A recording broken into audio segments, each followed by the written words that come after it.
welcome into Skiatook, Oklahoma, here at Frank McNabb Field for tonight's game on the Southern Sports Network between the Skiatook Bulldogs and the Catoosa Indians. I'm Stephen Blackston. Alongside me up here in the press box tonight, we're going to have a three-peat. We're going to have Carson Smallwood and Cannon Poor with us.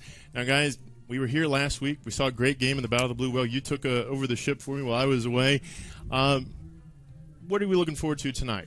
Well, welcome back to the booth, and we saw a little bit of Catoosa last week. We saw that they're a very balanced offense right out the gate. It's going to be interesting. Their starting quarterback, Russell Duggar, went down with an injury last week.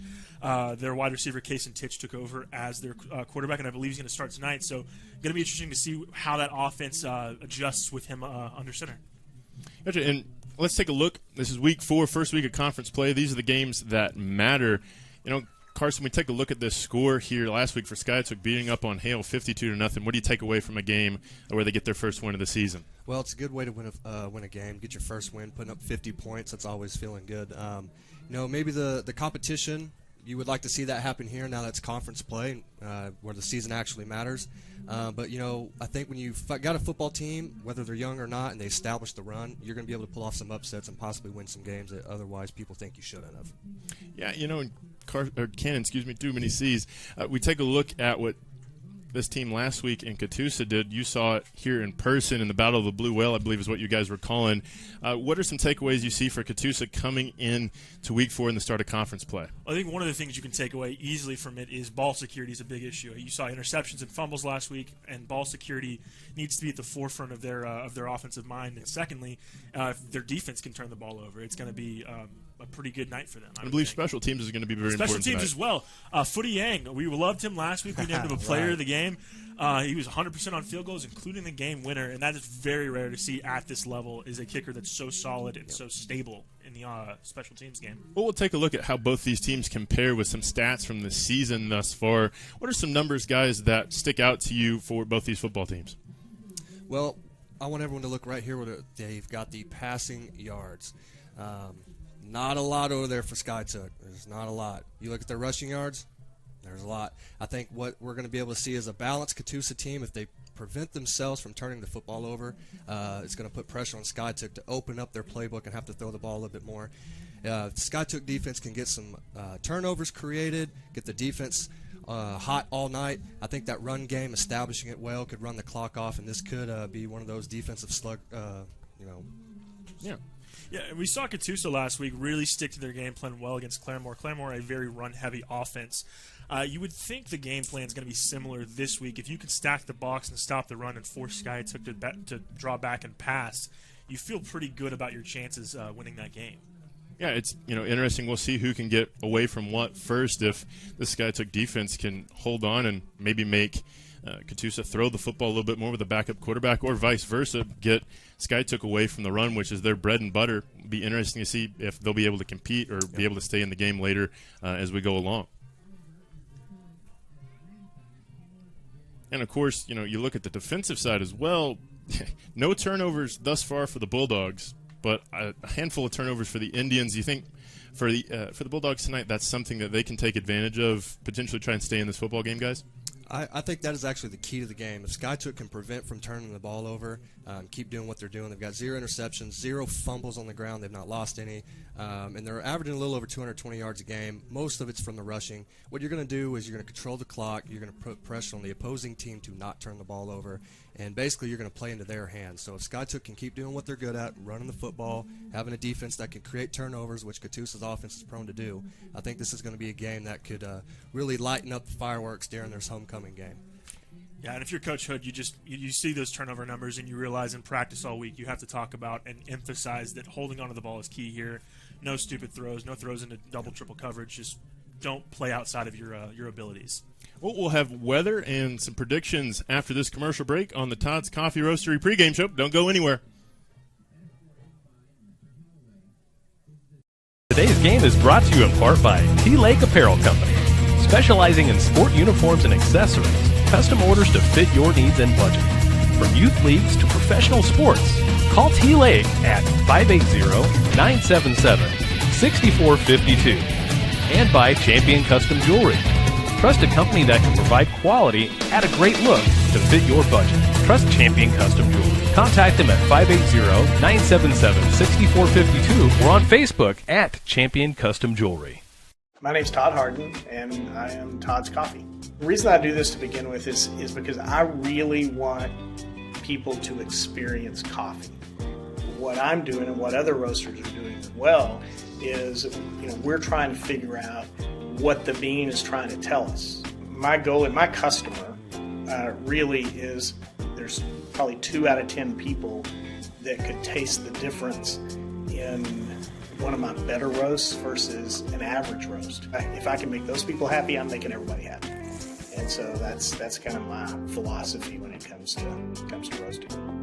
You can just go to toddscoffee.com. You can get a whole bean, or I'll grind it for you. Either way, there'll be a drop down in there that you can order it that way. So order some coffee. Hey, Dean Blandino here. And guess what? Football season is right around the corner. And to watch the best live broadcasts in high school sports in Northeast Oklahoma, download the Southern Sports Network app. And check them out on Facebook, Instagram, and Twitter. I just did. Give them a like. It's the best broadcast in high school sports, and not just that area, in the country. Check them out.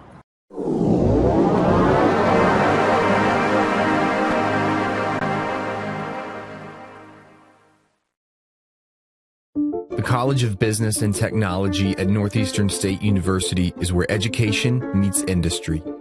Our in-demand undergraduate and graduate programs have real-world focus with practical workforce applications. Choose from degrees in accounting, marketing, supply chain management, information systems, healthcare administration, data analytics, and more. Lead with experience from Northeastern State University. Well, welcome back into the booth here in Catoosa, Oklahoma. While we have a second, let's take a look at the weather conditions for tonight's game. As we near the month of October, finally it might start to get cooled down here, guys.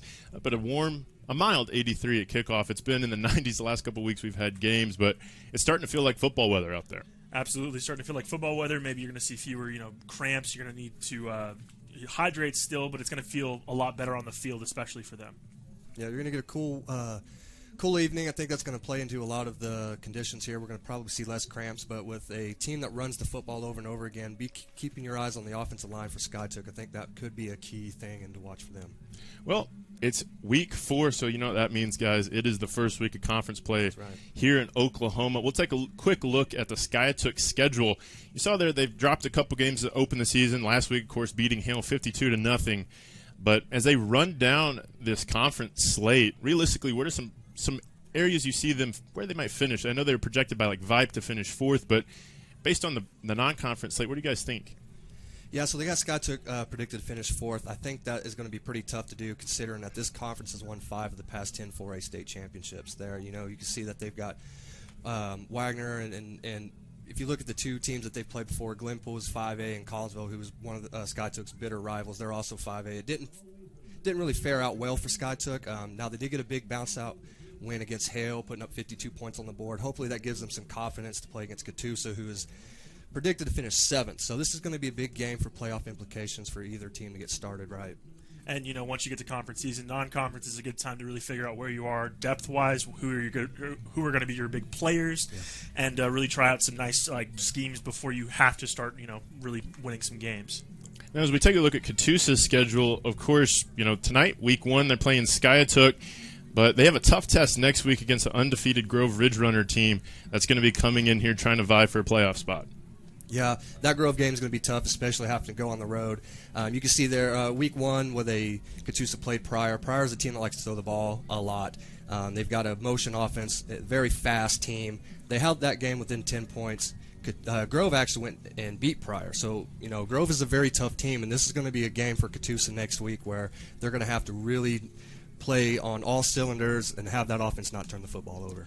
And if you look at last week while we were here, they beat Claremore for the first time since the 90s, which is just a big momentum shift, you would think, for this Catoosa team who hadn't won a game yet. I think you're going to see some different looks with a new quarterback under center tonight, but this Catoosa team has some nice momentum going into the start of conference. Yeah, so looking at Catoosa, realistically, do you think that they are a playoff team in this situation? I mean, they're projected not to be, but depending upon how it goes against Skiatook tonight, could be in the realm of possibility. I think it really depends on how their offense shapes up with Duggar out at quarterback. I mean, what we saw from him last week is a good dual threat quarterback, and we wish him well and hope he's back soon. But if you can get your offense rolling, their defense looked to be playing within themselves last week. Didn't really beat themselves and forced a few turnovers. They have a solid defense. This team could be on the edge of a playoff spot. Yeah, I like it too. So, watching them in pre-games, you can see that their linemen had some mobility to them, and they've got a pretty fast offensive line, which is going to be very key to get around the edges. When you get some of them teams that have got bigger guys up front, you're going to have to run the ball outside. So I think if Catoosa can stay healthy, not turn the ball over like you said, that's going to be very big for them. I actually think Catoosa's got a pretty good shot at making the playoffs. They just really have to prevent from turning the ball over. Well, let's take a look also at our predictions for this week. Of course, Brady was going to be with us tonight, but daughter broke her arm. Hopefully wish her a speedy recovery and everything good on their end. But Carson, you had some predictions here for the other 4A3 games, and of course our game with Inola, who's right down the road from us actually here in Catoosa, where we'll be next week. What do you see from some of these games here in the opening week conference play? Well, one thing that sticks out to me is that Wagner team. At one point they won three straight state championships from 14 to 16. They were the team that's won 5 of the past 10 state championships. They've got the record for most wins in a season. Dale Conant there, I believe, is still the head coach. And they put out guys into the NFL, which some schools put guys into college.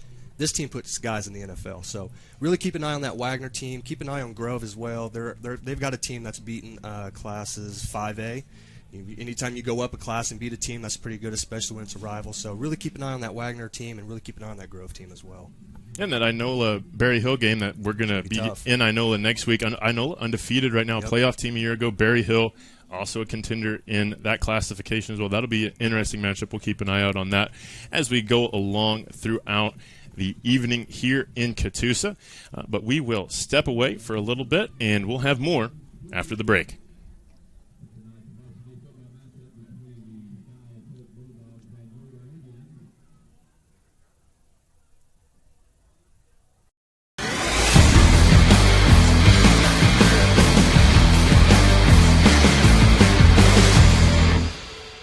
The College of Business and Technology at Northeastern State University is where education meets industry.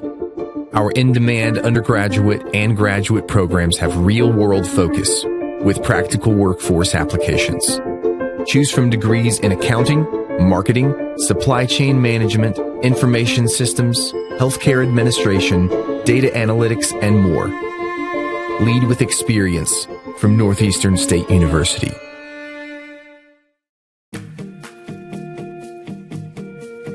At NWA Getaways Dream Vacations, our goal is to relieve our clients of the vacation planning stress, as well as ensure that they get the best value for their investment. We love making suggestions that take their vacations from what they request to a level beyond their dreams.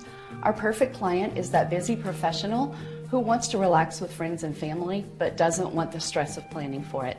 I'm Debbie Corwin with NWA Getaways Dream Vacations, where we make your dream vacation a reality.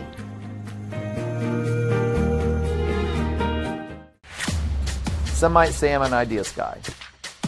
I'd like to think of myself more as a doer. I like to make things happen, both for myself and for the people my businesses serve. Signature Bank has been crucial in that for me, from starting my moving businesses to expanding into mobile minis, all the way to our current office and warehouse space. Signature has advised and supported me every step of the way.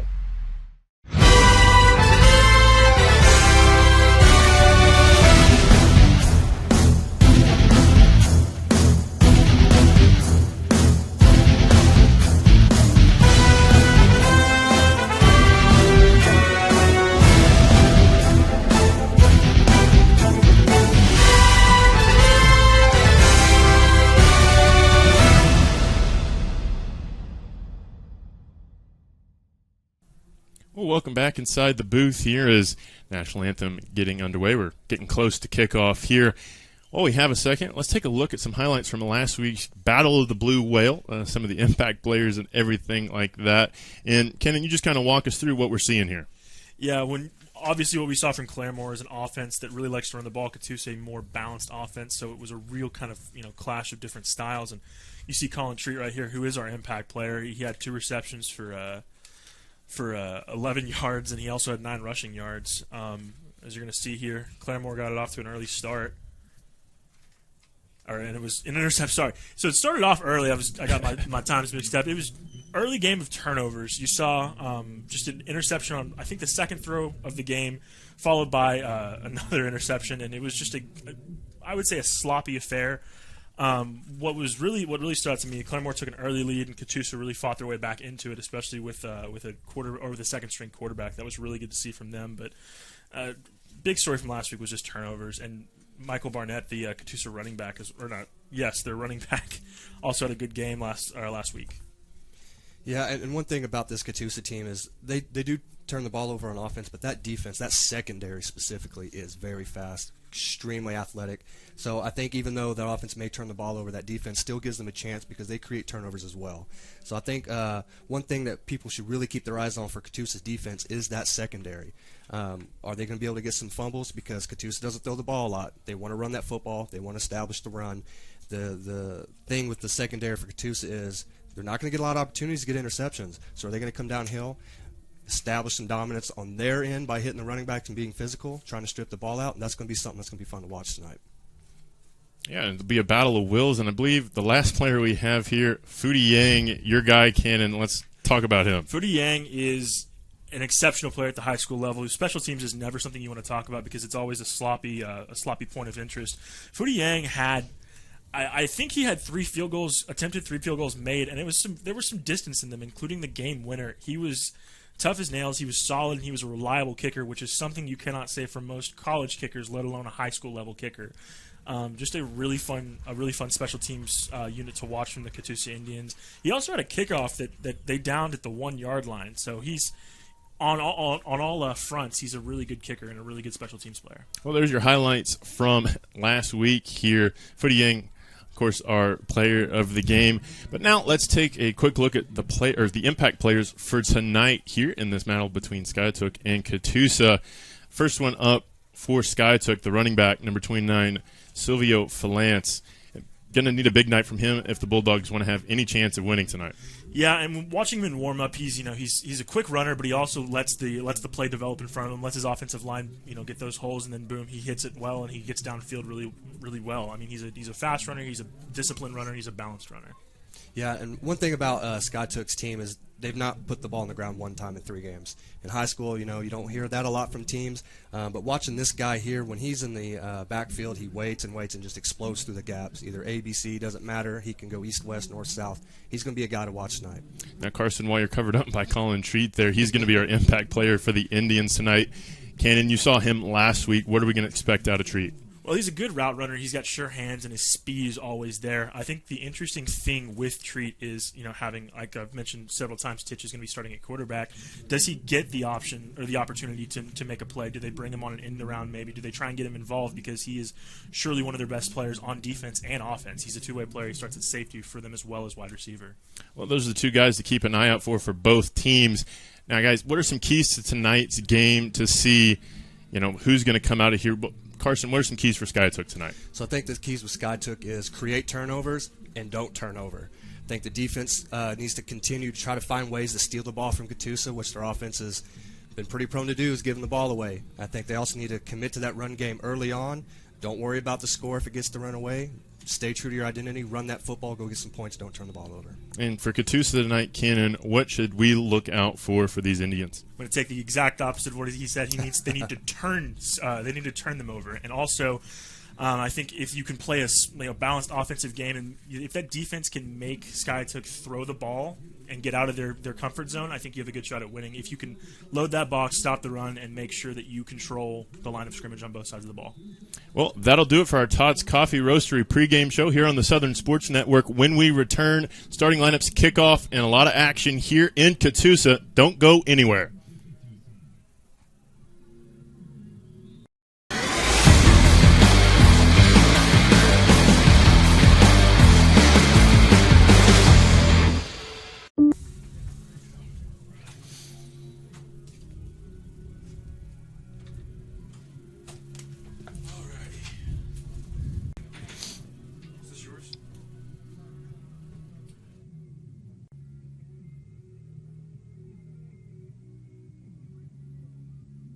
Today's game is brought to you in part by T-Lake Apparel Company, specializing in sport uniforms and accessories, custom orders to fit your needs and budget.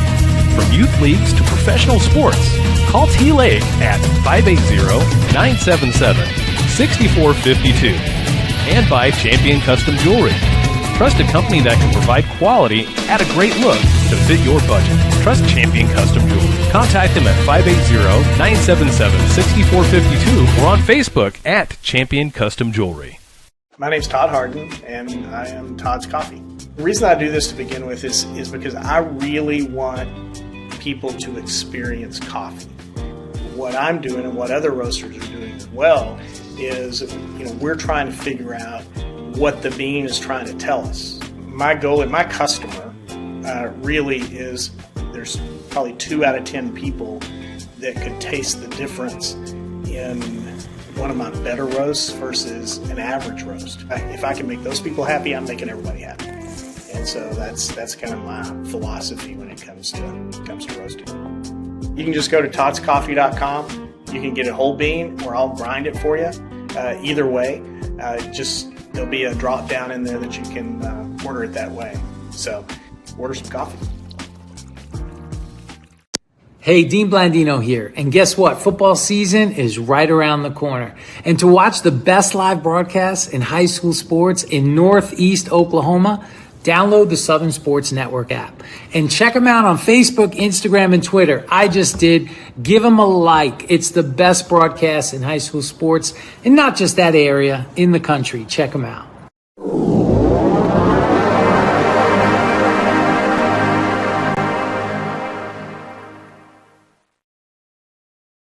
The College of Business and Technology at Northeastern State University is where education meets industry.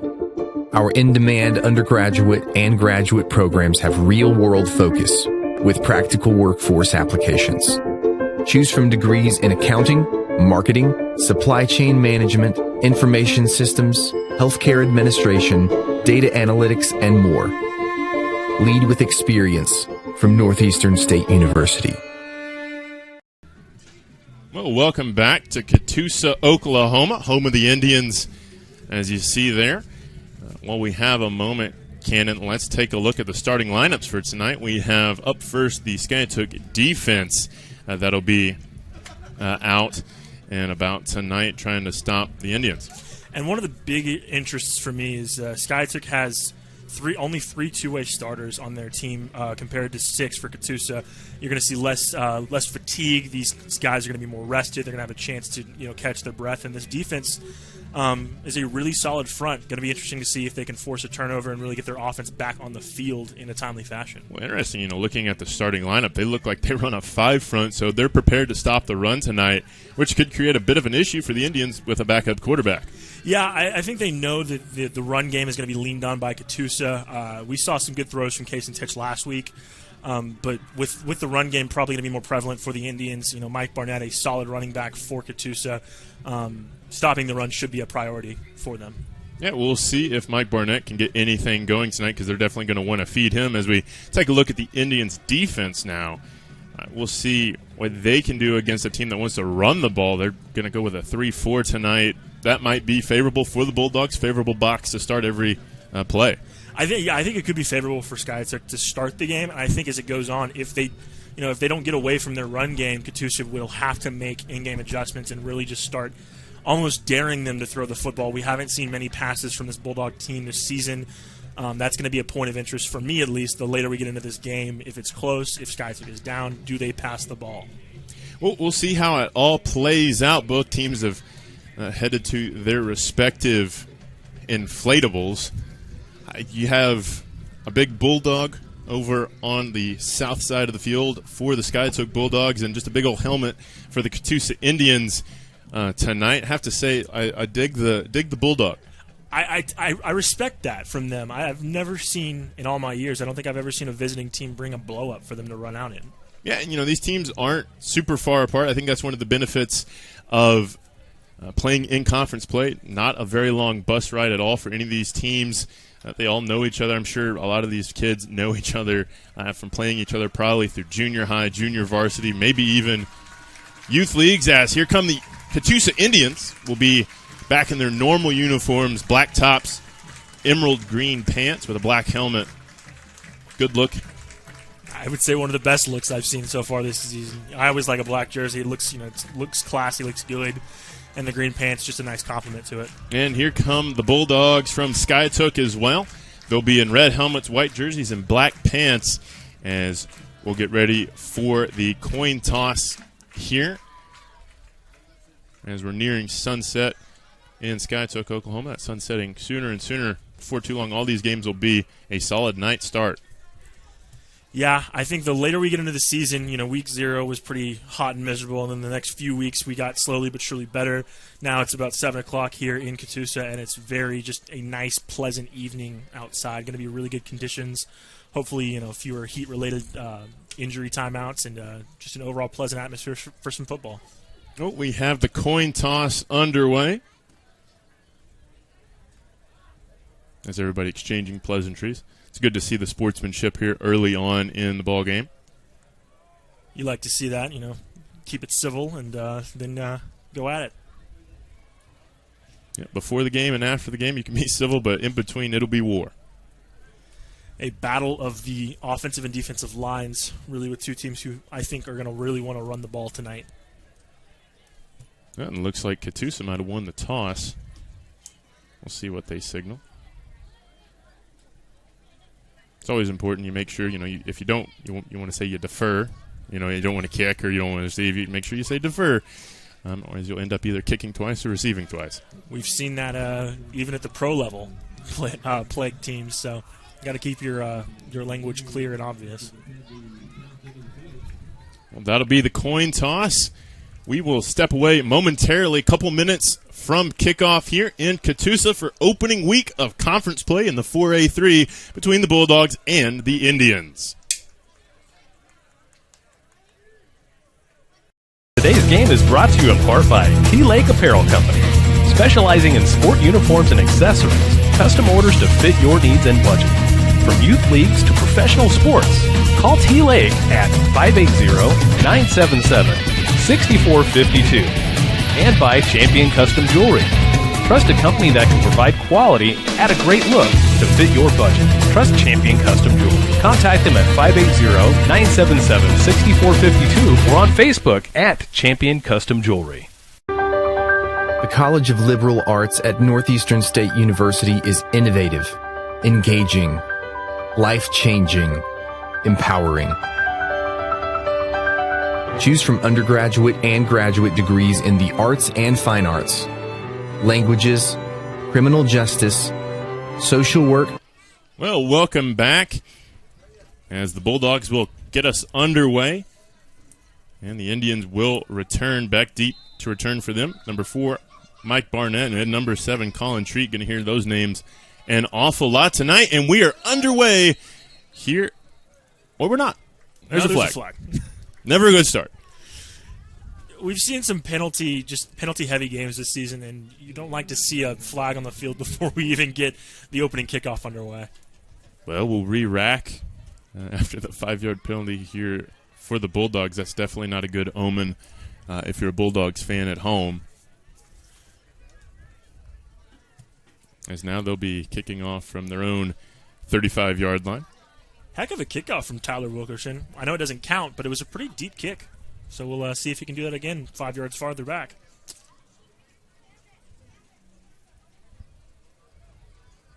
Well, everybody's lined up again.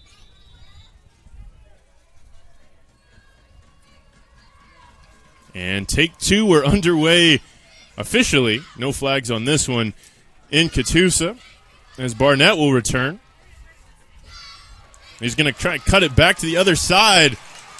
Trying to build a wall around the edge. He'll get out to his own 45-yard line in great opening field position for the Indians. Mike Barnett last week very impressed with his running abilities. As you see here, he was patient. He waited for his defensive front to make a hole for him, and he just got a nice return. The Indians are going to start at midfield. Great starting field position.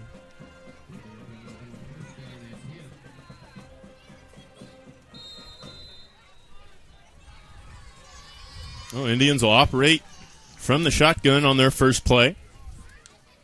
And that'll definitely be an encroachment penalty there as big number 77, Sayer Strickland, the senior, goes offside. And they waited a beat to throw the flag there. I almost thought they were going to get away with it, but it was too obvious not to throw a penalty marker for that. And it'll be 1st and 5 at midfield. Great start for the Catoosa Indians. Haven't even gotten an offensive snap off, and they've gotten 2 penalties on their opponents. That's a pretty solid start so far. And on the other side of it, Skiatook already has 10 yards and penalties on 2 plays. Not great. Well, Indians will run on 1st down as Carson Titch will keep it himself there on the option. Titch came in midway through last week's game, took over for Russell Duggar, who went out with an injury. And he managed the game very well, did just enough in the passing game, and then is very good at running the ball. So a good dual-threat quarterback, if you will, to take over the duties this week.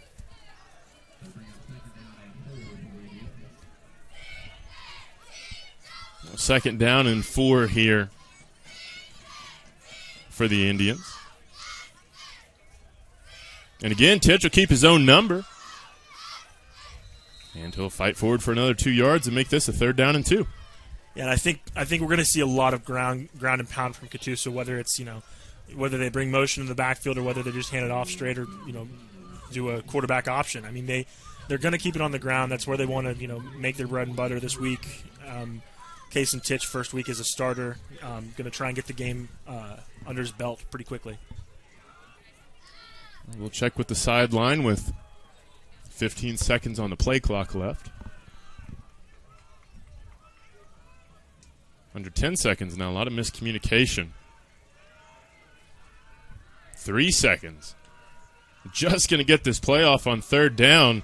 Handoff around the side for Mike Barnett will go nowhere, and Skiatook, after shooting themselves on the foot a couple times, will hold strong and force a 4th down. That's an impressive look from this impressive first look from the Skiatook defense. They gave up a penalty before the offense or the defense even got a chance, and they're going to stop them after having a 1st and 5 situation. An incredible start for the Skiatook defense. It looks like the Indian offense will stay out on the field, 4th and 4 here. And just going to try and be a hard count, I think. You don't want to burn a timeout this early. Maybe you just see Titch drop back or keeps it himself again, gets the 1st down. And the Indians will stay on the offensive side of the football. And a gutsy call here from head coach Christian Hood, but an effective one. You see it right here. You think they're just going to try and draw you offside with a hard count. Maybe they punt the ball, and Titch just calls his own number and says, "Let me get this 1st down for my team." And gutsy, but an effective play call here. Yeah, the backup quarterback, the senior, looked good so far in this one. He's going to have a big shift here by Catoosa, and they'll pitch that way. And beautifully read there by the Skiatook defenders. Going to sniff that one out, shoot through the gap, and be a loss on the play. So far, so good for the Skiatook defense. They've sniffed out every play pretty effectively, minus that last play for a 1st down. But if you're Catoosa's offense, you're really playing into this defense or into the defense's favor for Skiatook by just running this ball. That's where they make their money. That's where their bread and butter is the run defense. 2nd down and 12 here. And Skiatook will throw for the 1st time tonight. There's Treat. And like you're talking about, some of that nifty speed will get a 1st down and then some, knocking on the door of the red zone here. And that was a good look, just realizing that that Skiatook's looking for that run. Just pull it back and throw it to your star wide receiver, and Treat makes a man miss and gets a 1st down. A good first pass from them on the offensive look. And the Indians go with some tempo there. Sorry, missed the play. There's another throw out there by Titch, and he's looked pretty good throwing the ball these first couple times. Not been deep throws, but they've been accurate throws. Yeah, what I liked from him last week was you didn't see him putting himself in a situation where he was doing too much. He was making the pass that was there, wasn't trying to force anything in double or triple coverage, doing what his team needed to get through that game and get a win. As we go under 8 minutes here in the first quarter,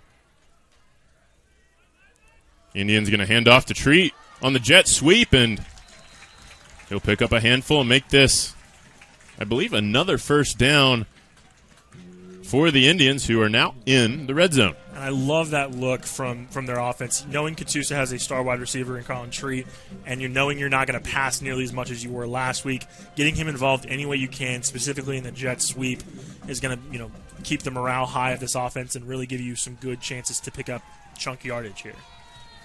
Well, first down and 10 at the 20. And another quarterback run this time. Bulldogs will sniff that one out. That'll be Waylon Conley, the junior, being disciplined there as a defensive end and crashing down on the quarterback. I think if Catoosa is going to want to do anything of impact on this offensive side of the ball, they're going to have to make throws, because Skiatook has sniffed out every single run they've had so far and taken them down for manageable yardage.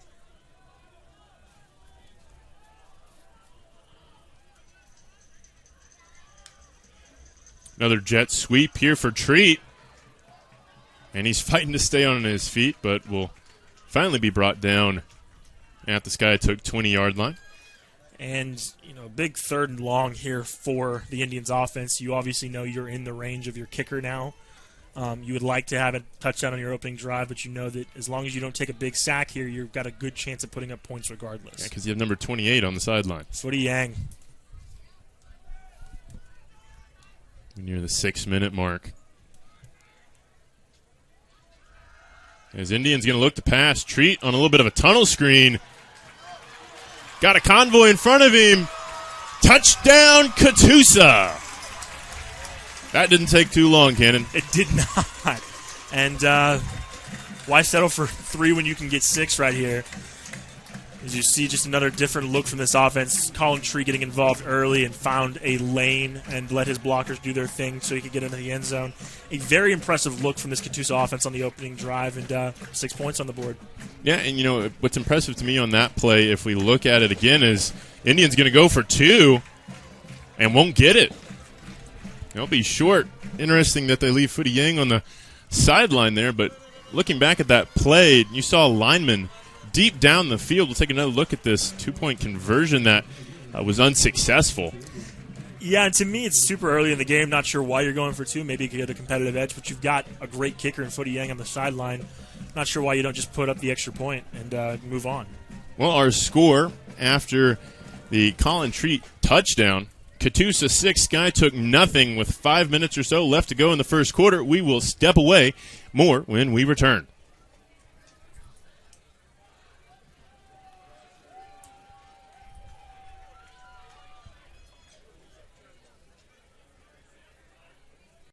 College of Education at Northeastern State University prepares educators, mental health providers, and fitness or health professionals. Choose from degrees in elementary, secondary education, special education, health and human performance, psychology.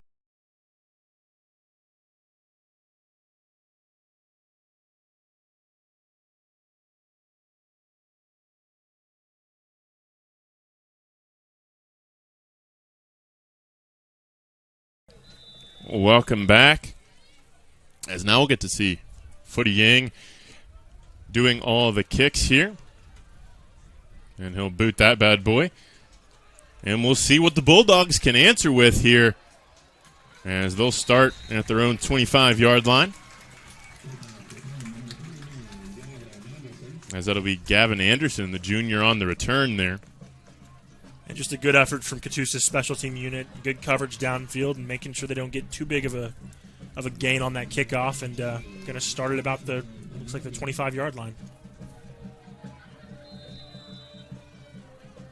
Now this offense, we've talked about it ad nauseum, likes to run the football, as they do on first down. And I believe still up there on the far side of the field. They'll pick up a handful of yards, get near their own 30-yard line. Strong run on first down. Yeah, and this offense, we talked about it in pregame. I mean, it's going to be more of a shock to see them throw than anything. And why would you when you can pick up the yardage on the ground that they can while not turning the ball over a single time this season?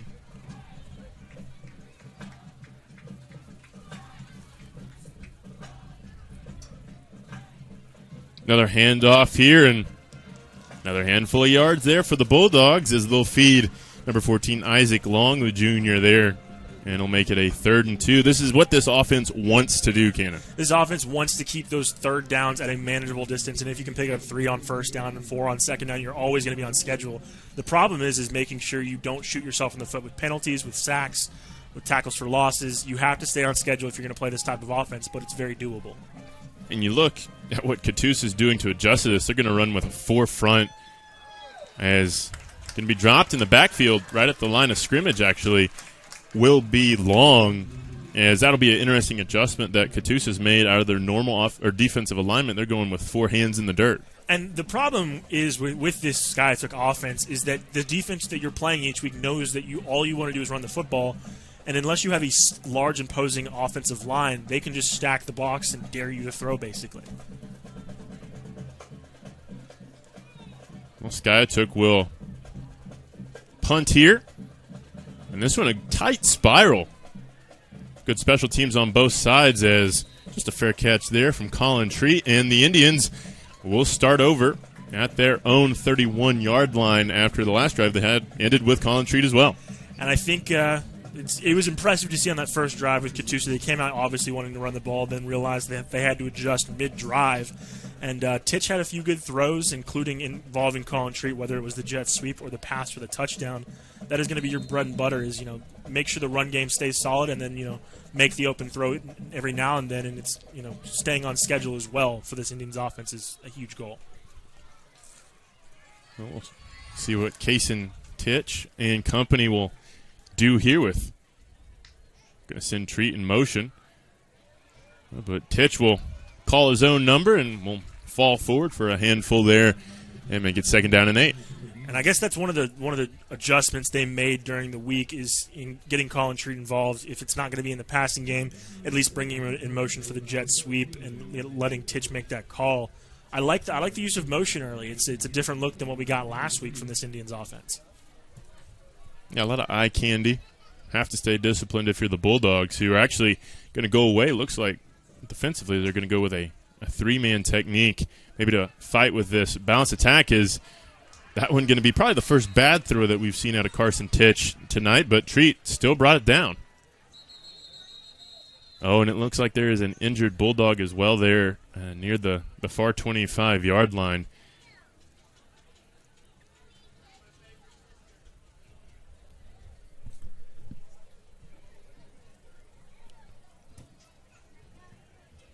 As looks like he'll get tended to. We will step away momentarily while the Bulldog gets some treatment down on the field.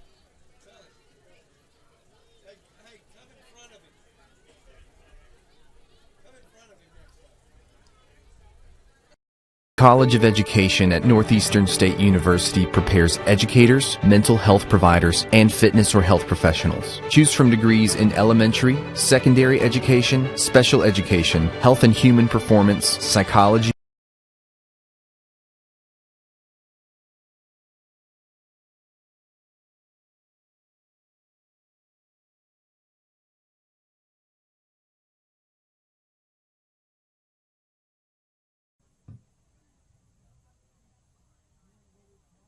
My name's Todd Harden, and I am Todd's Coffee.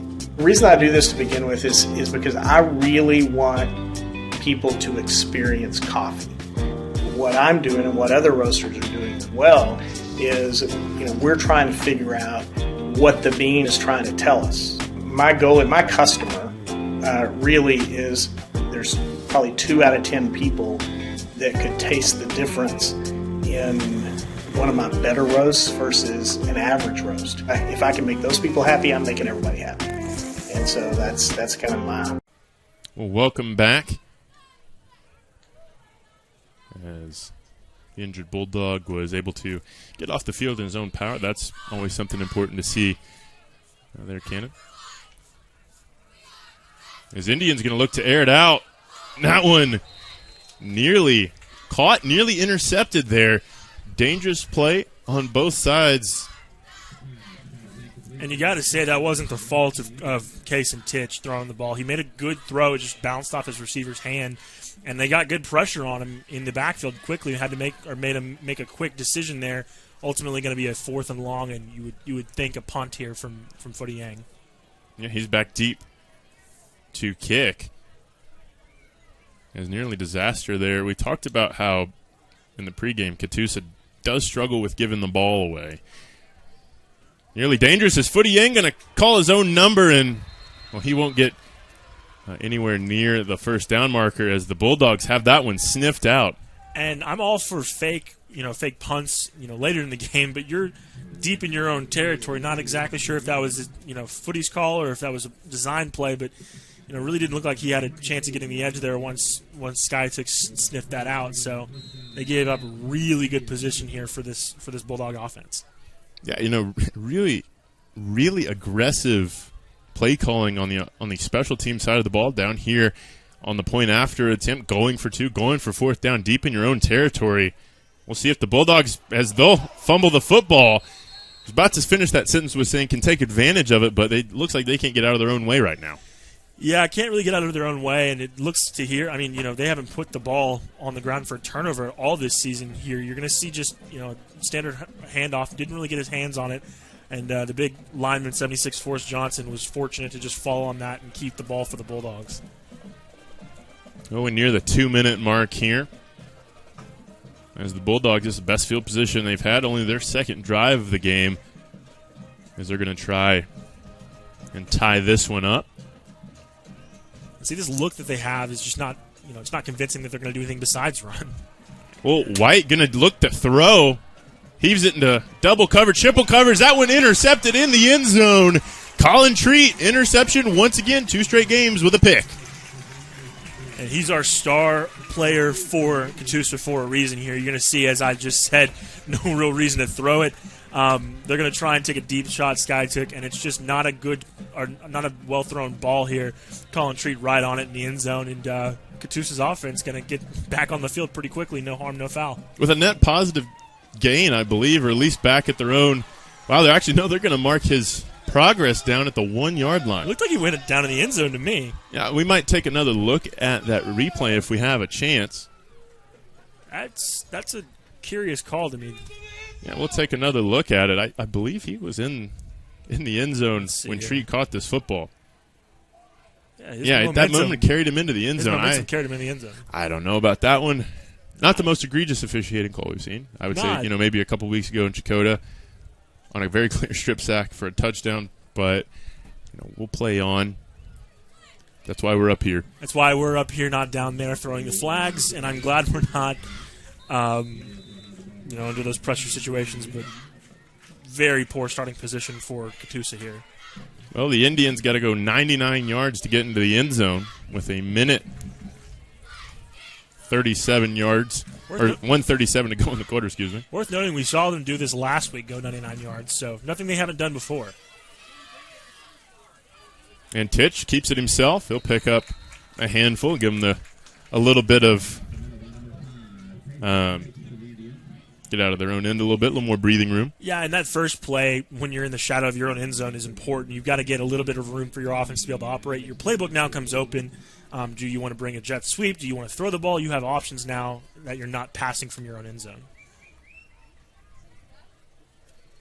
We're near the 1 minute mark here in Catoosa.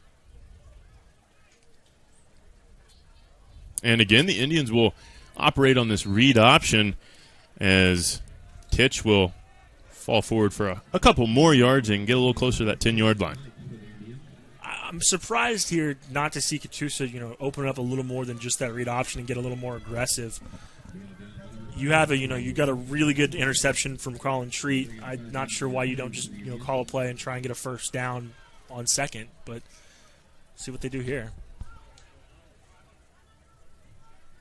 Well, 30 seconds to go here in the first quarter. As this time be a handoff, a flag's going to come in. This one might back up the Indians, and all this work might be for naught. We'll need to check the marker. as the clock will stop with about 13 and a half to go. And that flag is down in the position of holding. Yeah, and it looks like I thought I saw a holding signal there from our head official, and that'll back him up. Yep, there it is. That's unfortunate because that run right there was enough for them to get the first down, and now they're back right where they started here with a third and long. And this is very much a place you don't want to get aggressive here. You throw an interception and it's 6 points. All but sure that they're going to get in the end zone. Well, the clock will start. 10 seconds to go. I'm sure Catoosa might just take this one to the quarter break. No, they won't. They'll feed Colin Treat. He's looking to get around to the edge. And he'll pick up the penalty and the first down for the last play of our first quarter. After one, the Catoosa Indians up 6. Skiatook Bulldogs nothing. When we return, second quarter of play as the Indians have new life. Today's game is brought. Can we turn the slide out? Can we turn the slide out? Yeah. Okay, cool. I got it. And check the thermostat while you're up.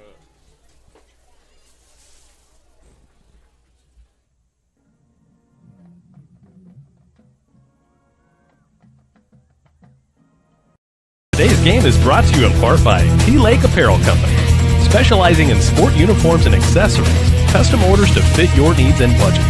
From youth leagues to professional sports, call T-Lake at 580-977-6452. And by Champion Custom Jewelry. Trust a company that can provide quality at a great look to fit your budget. Trust Champion Custom Jewelry. Contact them at 580-977-6452 or on Facebook at Champion Custom Jewelry. The College of Education at Northeastern State University prepares educators, mental health providers, and fitness or health professionals with undergraduate and graduate programs. Choose from degrees in elementary, secondary education, special education, health and human performance, psychology, and more. Be ready from day one at Northeast. Well, welcome back for the start of the second quarter as Indians will throw here on first down. Great strike and catch by DeAndre Hamilton, the freshman, getting a catch there and picks up a first down. And DeAndre Hamilton is just a great compliment to Colin Treat in the wide receiver core, but I really like this aggressive play calling here. Really going to try and bring this Skiatook defense up on the front of their feet, and then when you see that, you can just pull it out and make a nice throw for a big gain. Well, first down and 10. Once again here, as Indians will throw again for Colin Treat. This time near the sticks. Be probably about second down and 1 as Indians got some momentum here. And the workload for Colin Treat just keeps, rising and rising, whether it's the jet sweep or whether it's a pass out. He's going to get all those touches, and another one here. Another screen here for Treat. As really smart play calling here from head coach Christian Hood and offensive coordinator Sal Guerrero.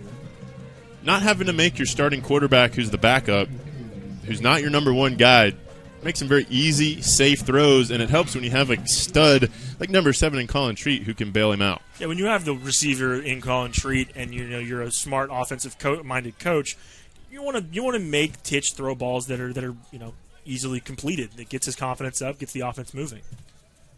Another first down, and this one will be a handoff on 1st and 10.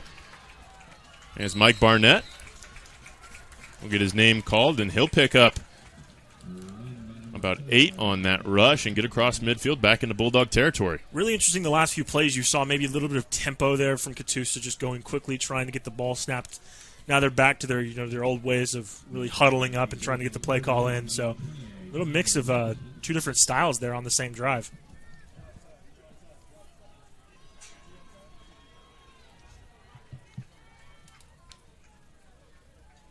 Another handoff here for Barnett going the wrong way.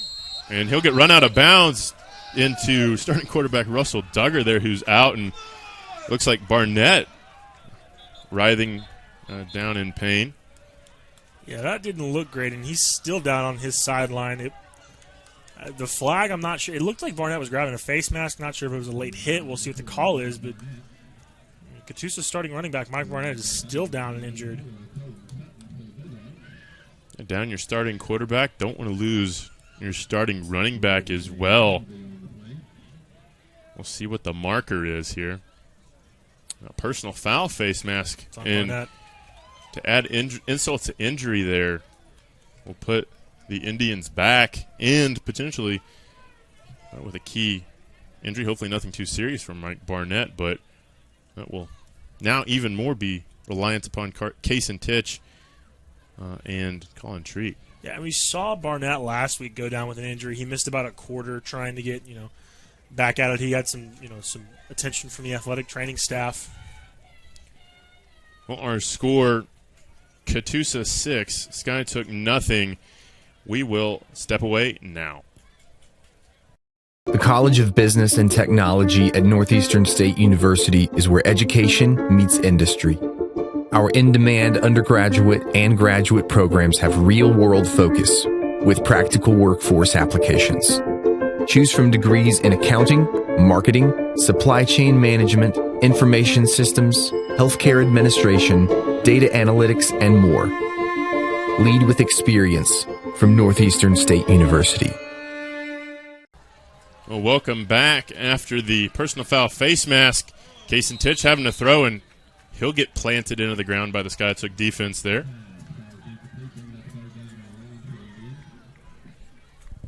And just a very aggressive look from this Skiatook defense so far. Put Titch on his back there, and the quicker you can get your defenders into the backfield with some pressure on the passer, the more mistakes you can force, the more interceptions you can force, the more turnovers you can force.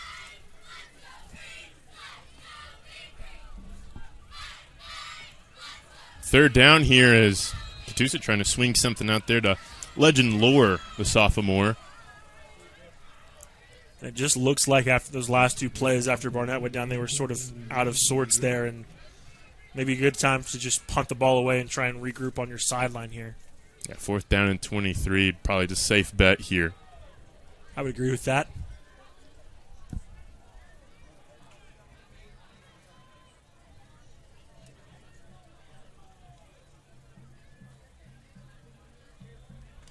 As Footy Yang's first punt will hit and roll and keep rolling down inside the Skiatook 30 near the Skiatook 25-yard line, and that'll be where the Bulldogs take over for their first offensive possession of the second quarter. And when you have a punter in Footy Yang that can flip the field like that and get a good punt off, it's pretty good with your defense, or to give your defense that much room behind them. We'll see what the Bulldog offense can do here, Cannon. As last time out, first play, throw an interception at the 1-yard line and not get much going here. Yeah, going to be interesting to see if they try and go back to that pass or just stick to the ground game. And they'll go back to the ground game and lose a yard on first down. And Catoosa, you can just kind of feel it is starting to really sniff out that Skiatook doesn't want to put this ball in the air unless they absolutely have to. So you could expect them to load the box and just, like we said, dare them to throw the football. And as we saw that last time, it didn't work out very well for the Bulldogs. Well, right now, in thinking about it, Cannon, Bulldogs, by running this football as much as they have, are trying to shorten this game. If you can take, they're taking possessions out of this game for Catoosa, and and nothing going there for Silvio Falance. And the more possessions they can take it out of this game, as we see the replay here, they're shortening this game to the point where they're playing for 1 or 2 possessions, trying to keep it a low-scoring affair. But if Catoosa keeps sniffing out this offensive play calling like they have, and keeps pushing them back, there's going to be no way around it other than the fact that they're going to have to start throwing the ball or at least mixing up their run looks. Yeah, we'll see if offensive coordinator for Skiatook, Luke Brumette, will open up the playbook a little bit. But before we'll check that out, Skiatook will take a timeout. We'll take a timeout with them as well. Our score still, the Indians up 6-0. We'll have more in the second quarter after these messages. Tradition of educational excellence, more than a century in the making, continues in Broken Arrow. Here, supportive faculty, in-demand degrees, and affordable tuition make Northeastern State University your transfer destination.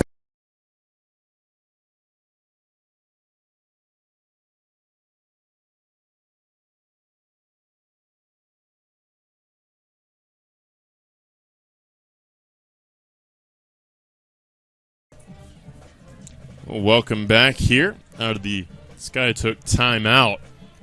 Big 3rd down and 15 for the Bulldogs as they're trying to get some offensive momentum going here. Yeah, haven't really seen them establish anything in the pass or the run, and the run's obviously where they want to live. But, you know, as this game ticks on and as they stay down, I wonder if they're going to start throwing the ball, you know, even just a short slant. Well, they'll throw here. Cannon is coming off the edge, laying the boom. That one going to be out and recovered by the Indians. Well, coming into this game, we talked about how Skiatook hadn't thrown an interception, hadn't fumbled the football. Well, they've gotten both of those on the last 2 possessions. We'll take another look at it, Cannon. Yeah, just, you know, a nice run off the edge. Read it well and didn't give him a chance to throw the football, really. But that is there's 2 turnovers in as many possessions for a Skiatook offense that was tough as nails and not putting the ball on the ground at all this season. Well, now it'll be the Indians' chance to answer, as they'll have the best field position they've had starting a drive all night with 8:30 or so to go here in the first half. Almost starting in the red zone, almost have to score at some level here. Well, Titch going to look to throw across the middle of the field and in and out of his intended target's hands. Number 1 there, Brock Ferguson, nearly had it coming across the middle of the field. Yeah, great vision here from Titch to just wait and see what really develops for him. And good protection from his offensive line to let these routes develop. Obviously, Ferguson over the middle and just couldn't hang on. Not sure if he was dropping that ball before he got hit, but the hit from the secondary really didn't help his case. Well, 2nd down and 10 now off the incompletion by Ferguson. As Titch going to hand off to Legend Lore, and Legend will fight forward for about, we'll give him 6 yards or so on that 2nd down attempt. Legend was a nice compliment to Mike Barnett last week, and now he's taking over, duties until Barnett can get back out on the field. He's another aggressive runner. He's got good speed, and he lets his offensive line produce big holes for him to run through. Just a very balanced runner in the backfield for the Indians. 3rd down and a handful here.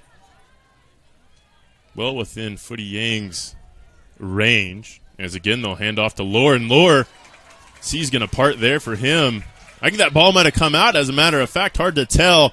Indeed, it does, as turnovers on both sides of the ball as we have an Indian slow to get up here.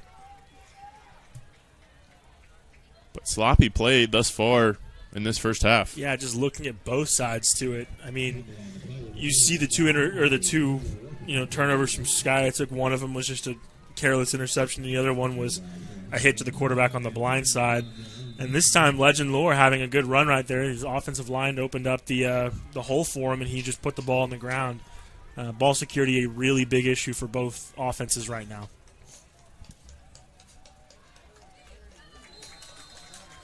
And nothing going on 1st down for the Bulldogs. Kind of been the story of their offense thus far tonight. Yeah, they're going to have to establish the passing game at some point, whether it's just a short screen or a short slant here and there. You've got to keep this Indians defense honest because they can anticipate every play is going to be a run. And when you know that, all you have to do is just stack the box. And that's exactly what the Indians have been doing thus far as we near the 7-minute mark in the first half. And this time, Fallant's going to get some running room for the first time in a long time tonight, and he'll pick up a hard-fought handful of yards there on 2nd down. And that's a good, just change of pace for this Bulldog offense to just get out of the shadow of your goal line, give your offense a little room to work, and make this a 3rd and manageable to try and pick up a 1st down for the first time in a long time.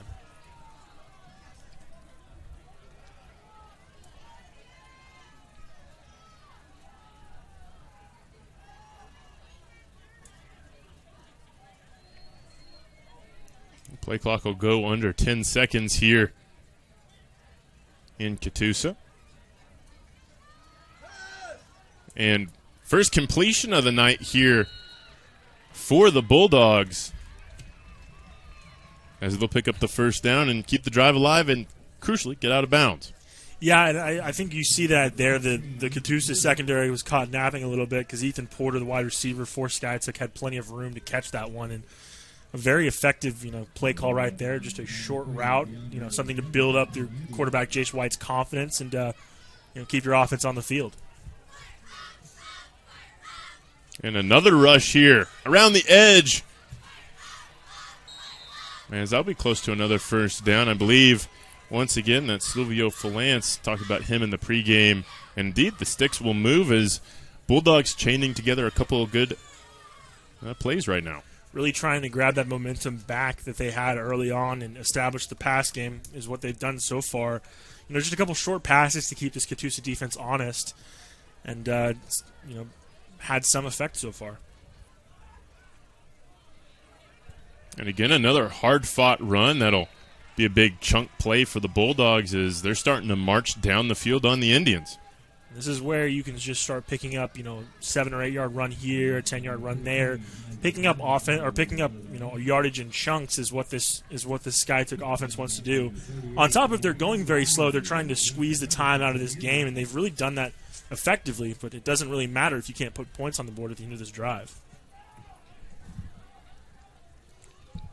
Another handoff for Falance as he'll get the first down again.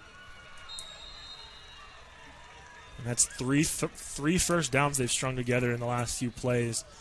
Just this Catoosa defense looks a little bit confused. And Skiatook playing to that strength right now.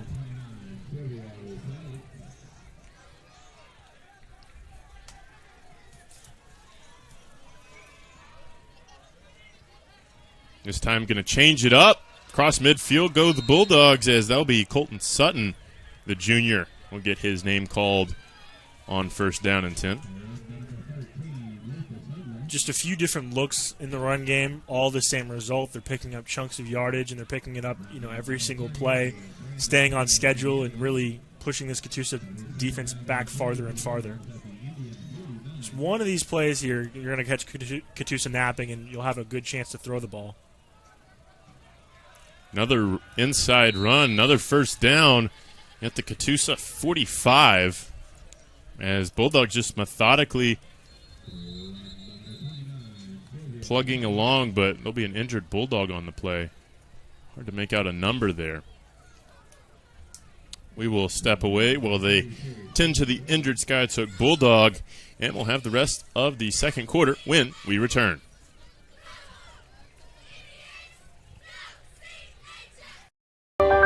The College of Liberal Arts at Northeastern State University is innovative, engaging, life-changing, empowering. Choose from undergraduate and graduate degrees in the arts and fine arts, languages, criminal justice, social work, and more. Be inspired at Northeastern State University. Welcome back. And Skiatook just going to continue where they left off. Another strong run there on first down. That'll be Isaac Long, one of the many featured backs for this Bulldog rushing attack, as Indians kind of on their heels here. Yeah, and I mentioned the last play that they're going to open up the pass game later on, but if you can keep running like this, there's no reason to throw the ball. Just several big runs, several, yardage chunks that they've gained the last few plays, and it's ended up they started at in their own goal line, and now they're on the other side of the field, taking off chunks of time and really running the ball effectively. Even when Catoosa gets pressure in the backfield there, Colton Sutton able to get away from it, and he'll get a positive play out of it. I love that look, too, from Colton Sutton is, you see that Catoosa defender in the backfield, and after the point of contact, he ran, and he kept his legs moving and stayed on his feet really well, and instead of a 2-yard loss, that's, a 4, 5, 6-yard gain. Under 3:30 to go in the second quarter as Catoosa getting closer to line of scrimmage. A flag will come in. At the moment, another first down. We'll need to check the marker as Catoosa really starting to get up to that line of scrimmage now. Not exactly sure what the flag was.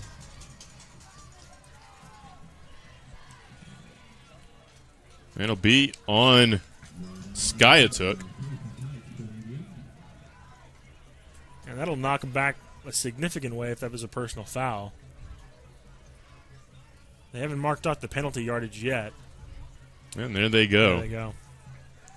That's going to put them way off schedule.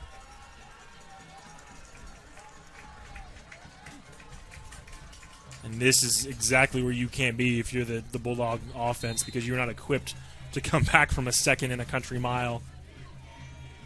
Yeah, we'll see what Bulldogs have up their sleeve. It looks like Colin Treat is on the sideline getting some attention as well. That'd be a big loss for the defense and offense of Catoosa. Well, a reverse here from the Bulldogs, trying to get around to the edge.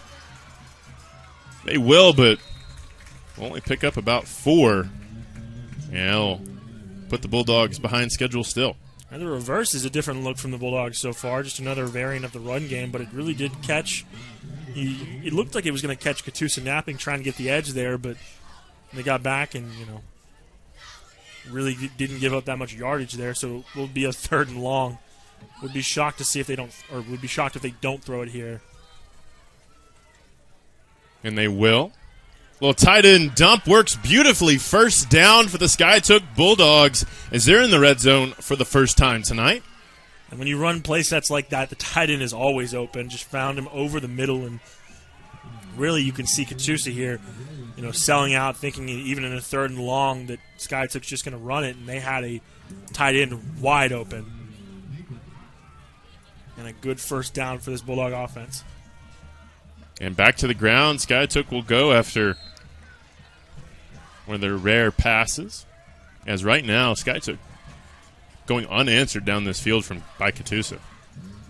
Yeah, Catoosa's got to find an answer here at some point. They had Skiatook in 3rd and long and couldn't stop them, so gonna have to really make some adjustments here and get a stop, or just get ready for the next defensive drive.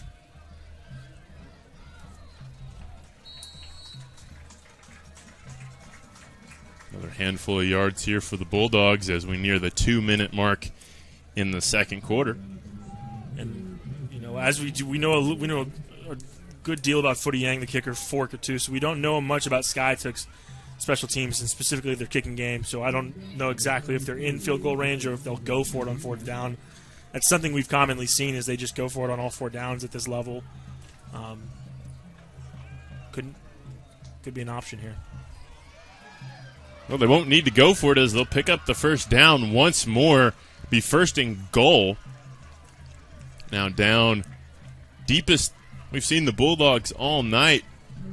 With about 1:40 to go in the half, a score here. Importantly, Skiatook will get the ball to start the second half as well. They might be able to get a 2 for 1 here. Yeah, the way they're draining clock, they just might. The aggressive run game continues. And we'll see touchdown on the field. This game tied up. Skiatook answers with a lengthy drive of their own with 1.5 minutes or so before the halftime whistle. We'll take another look at it here, Cannon. And that was just their bread and butter, that drive. They drove about 90-some-odd yards, and it's capped off by a nice 10-yard run around the corner and a good touchdown for the Skiatook offense. Isaac Long took that one in for them, and just ground and pound game, a couple passes here and there, but very impressive. Well, now for the point after attempt.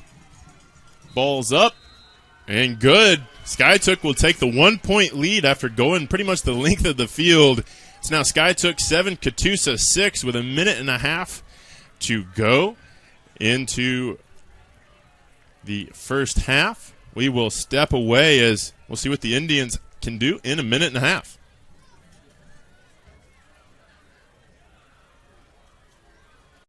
Body is tough. Exercising, sports, work, and life itself can leave you feeling tense at any age. The Trainer's Table is here for you. No appointments or memberships needed, because you can't always plan ahead for when you're physically sore. The Trainer's Table. Let us stretch you.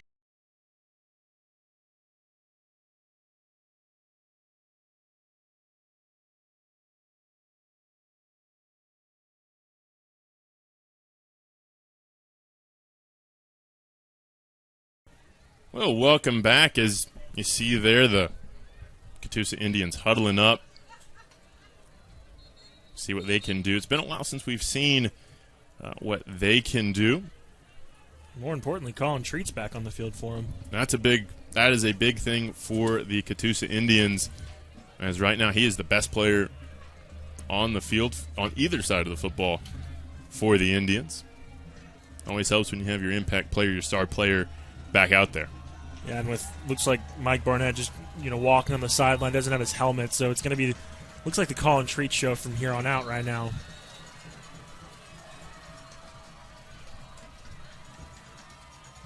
And we're back underway.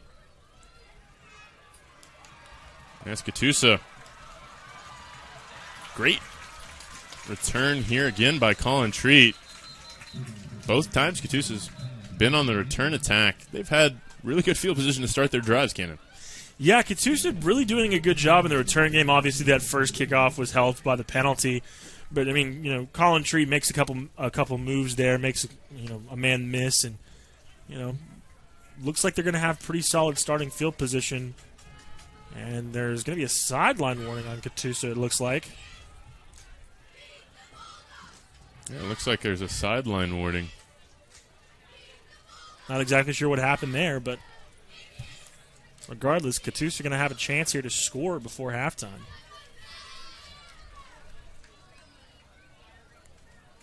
That's interesting. Didn't really see anything happen there that warranted a sideline warning, but I could have just been looking at the wrong place. It's a big space. Field. It's a big field, 100 yards. As Catoosa will take over near their own 40-yard line. This is where your pass game needs to come into play here. You need to, quick outs or whatever, but you have to start passing it. Well, they do just that on first down. Great throw over a Bulldog there, and great catch by Brock Ferguson to reel that in and get this offense fired back up. Yeah, we've said Treat's name a lot tonight, but this Catoosa offense is filled with receivers and tight ends that can catch and run with the ball. Ferguson is one of those many, and just a good chunk yardage on first down. All you got to do is get either into field goal range or get close to it and get a chance to score before the half.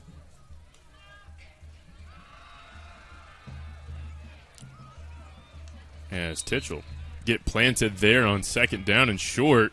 Not sure where they were trying to go with the ball there. Is that one hopped in front of his intended target? Yeah, it looks like Titch tried to make something happen too quickly, and the routes weren't, developed enough yet. But smart play. It looked like he just threw it at his receiver's feet to try and keep that clock stopped and conserve some time.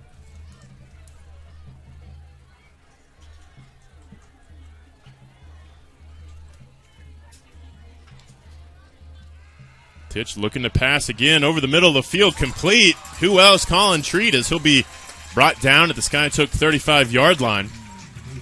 And the chains will move. And that's just good vision over the middle there to try and find a receiver open. They got time. The clock stops while they reset the chains, and they also have their full complement of timeouts.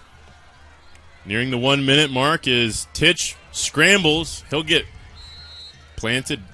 Dangerous, though. They almost didn't get that across the line of scrimmage. Could have been a potential grounding, but they're going to talk about it. The refs are going to discuss it around midfield. I thought he got it past the line of scrimmage, but they're going to throw the flag for grounding.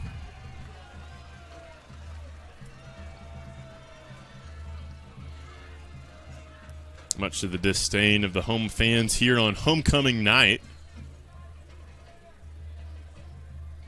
As that'll be the grounding call, and loss it down and backs up the Catoosa Indians with only about 1 minute and 5 seconds left to go in this first half.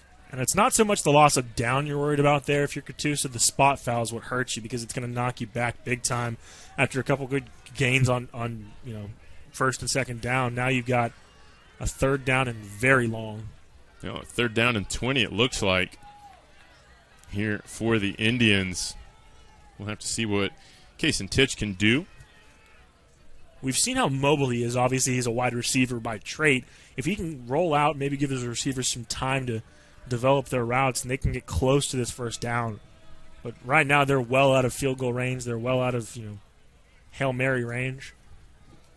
Granted, knowing Skiatook's offense is so methodical, you're not worried about giving them the ball back with under a minute left. But maybe you see them, go for it on 2 straight plays here.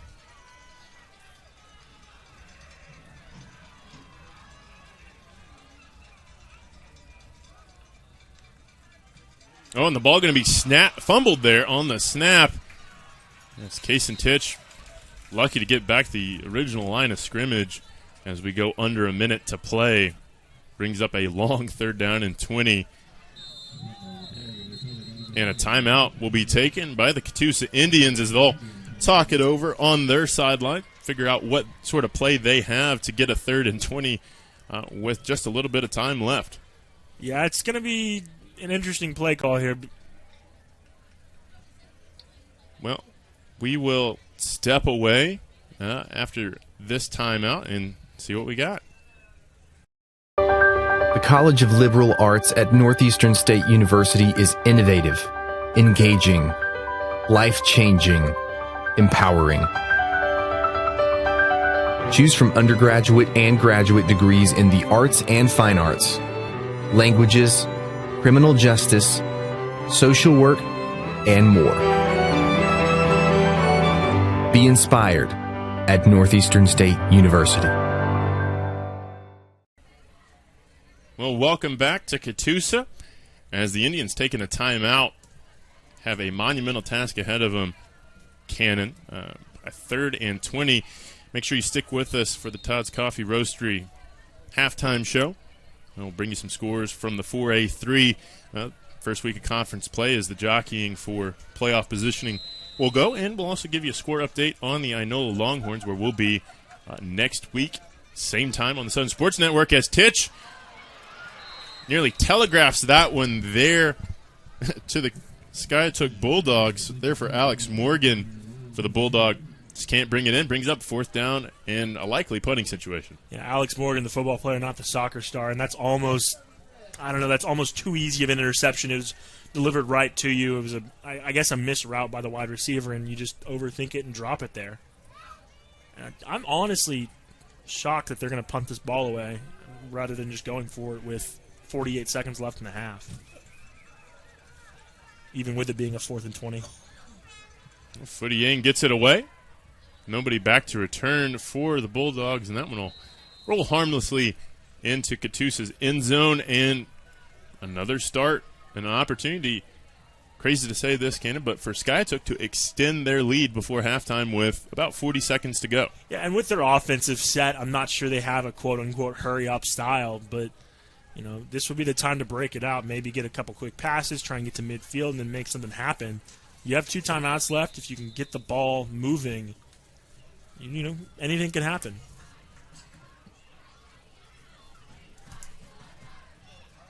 Well, again, once the whistle sounds for the halftime intermission, we'll have the Todd's Coffee Roastery show. And on 1st down, Skiatook does what they do best and just turn around and hand the football off. And I think they're pretty content going into half, knowing they'll get the ball to start the second half. Just go in.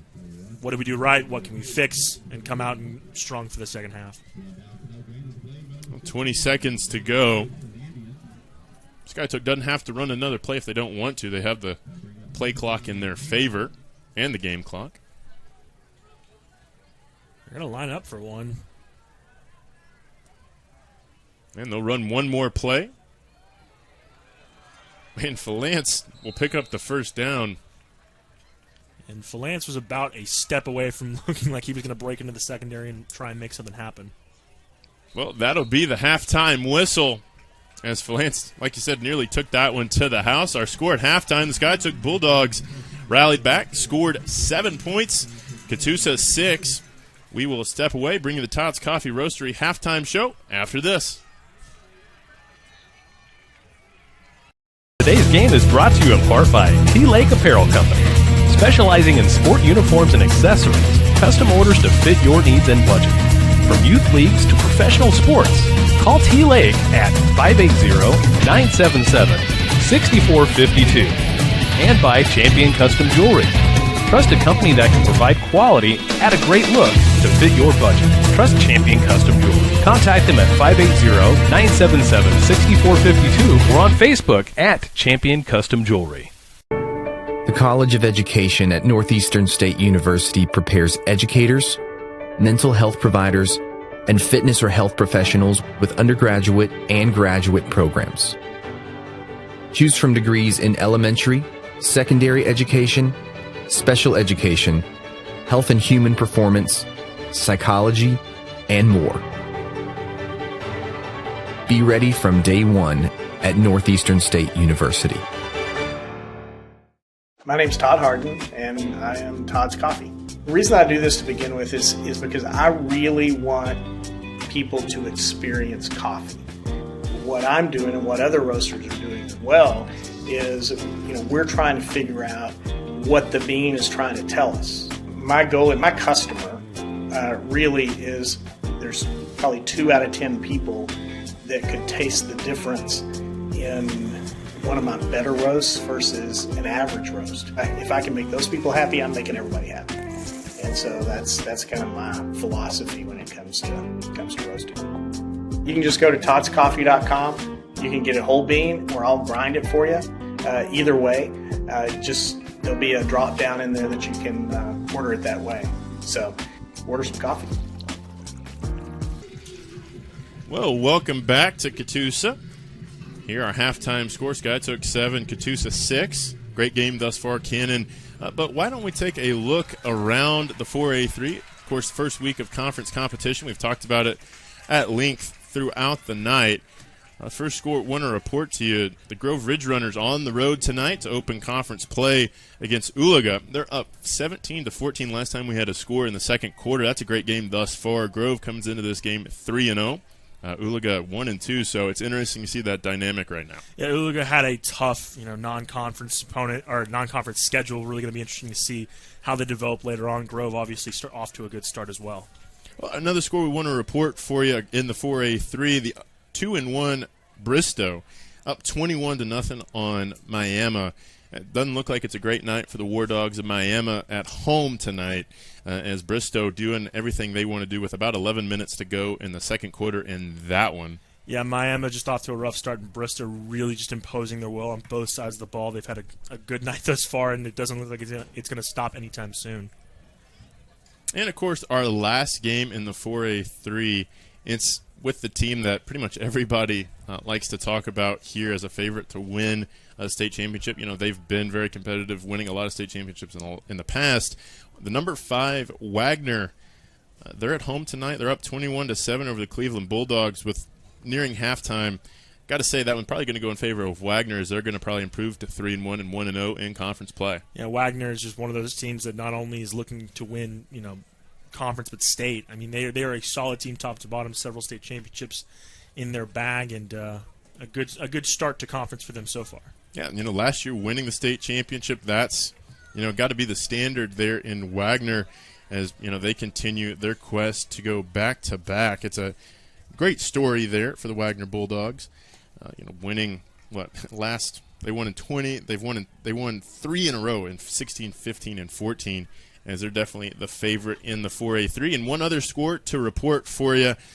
We have Berry Hill and Inola. Of course, the Longhorns will be where we will be next week. And they are currently losing 14-0 at home, as Inola coming into this game had a perfect non-conference season, 3-0, as Berry Hill holding on right now, keeping a goose egg on the scoreboard for the Longhorns. Yeah, non-conference records really are they can be misleading. I know obviously 3-0 coming into this. Berry Hill really playing a solid game so far. Going to see if Inola can make some second half adjustments and get back into that one. Yeah, Inola, the Longhorns, one common opponent that we have seen on the Southern Sports Network, played Gravette in week 1, technically week 2, but week 1 is what it's scored as, and they came away with a squeaker, 17-16 in that game. As Gravette, another team that we actually will see later on the Southern Sports Network, trying to get their first win of the night as they open conference play in the 4A1 across the Arkansas River in the state of Arkansas. Yeah, we saw Gravette week 0, and they've come a long way since, but that was a kind of a bloodbath for them. They've really adjusted and made some good changes there. I'm excited to see them down the road. Well, and speaking of down the road, let's talk about the second half here for both of these teams. It's a point difference, as both of these offensive philosophies have been beneficial for both teams. Catoosa's had moments where they've been able to air it out a little bit with the screen game, move the ball down the field. And that last drive that you saw that Skiatook went in for the touchdown just pounded the football down the Indians' throat. Yeah, Skiatook, their ground and pound game, I was really worried, honestly, coming out into this game. Did not look like it was going to be effective. Catoosa had it sniffed out. And then it looked like, on the sideline they made a couple adjustments. And we saw that last drive right before halftime where they were gaining yards at will, 7 yards here, 10 yards there. They've played really well on the offensive side of the ball, and they've really come out, swinging here. And that Skiatook offensive look is really draining the clock and preventing Catoosa from putting their offense on the field at all. It's been 2 great weeks. We've been here in Catoosa. Last week they win 19-18, have another close fight here between Skiatook and Catoosa, opening up conference play. And we were talking about it with Carson in the pregame. These are 2 teams that the playoffs are the goal. I mean, that's the goal for every team when they set out in the season. But for Skiatook, that's been kind of the goal in the past. Catoosa would be kind of achieving something that they haven't had in a few years. It'd be great for first-year head coach Christian Hood to get these Indians into the playoffs, whether it be the 4 seed or maybe up into the 3 or the 2. Because let's be honest, probably Wagner going to be the favorite to win this conference. Yeah, Wagner far and away going to be the best team. You would think is the best team in this conference. But Catoosa, from what we've seen, I mean, I saw them last week, and obviously we saw a half from them. This offense can be electric at times. I think their problem lies in the fact that you see the injury bug is flying through. Starting quarterback, Russell Duggar's out. We don't know what's going on with Mike Barnett. We saw, Treat get some treatment on the sidelines there, no pun intended. But, if they can stay healthy and keep this offense moving, and, they really did a good job in the first half, cleaning up some things and, establishing a nice pass game. That's going to be their key, is they have to keep it balanced. They can't just rely on that run game. Yeah, and, you were here last week for the Claremore game for Catoosa. Looking tonight versus last Friday night, what differences have you seen in the Indians in these 2 games? Well, the funny thing is that their opponent with Skiatook tonight and Claremore last week, they have very similar offensive philosophies. Claremore very much a ground and pound team. Skiatook is different from that. The difference has been in the personnel. Obviously, we've seen some people having to step up with injuries, and they've filled the gaps well. I think what I like about Catoosa tonight is that they've gotten different playmakers involved. Knowing Treat was going to be an offensive threat on the deep side. Yeah, they've been able to get the ball. They've been able to get the ball to him, whether it's the jet sweep, whether it's just throwing short slant passes. Getting your playmakers involved is going to be your key, and that's what they've done well so far and last week. Yeah, and it'll be interesting to see what the story of the second half will be. But that'll do it for the Todd's Coffee Roastery halftime show. We will step away momentarily as the Catoosa band will play us out, but we will return for the second half of action after these messages. My name's Todd Harden, and I am Todd's Coffee. The reason I do this to begin with is because I really want people to experience coffee. What I'm doing and what other roasters are doing as well is, we're trying to figure out what the bean is trying to tell us. My goal and my customer really is, there's probably 2 out of 10 people that could taste the difference in one of my better roasts versus an average roast. If I can make those people happy, I'm making everybody happy. And so that's kind of my philosophy when it comes to roasting. You can just go to toddscoffee.com. You can get a whole bean, or I'll grind it for you. Either way, there'll be a drop down in there that you can order it that way. So order some coffee. In 1851, the Cherokee ignited the lamp of learning in the wilderness.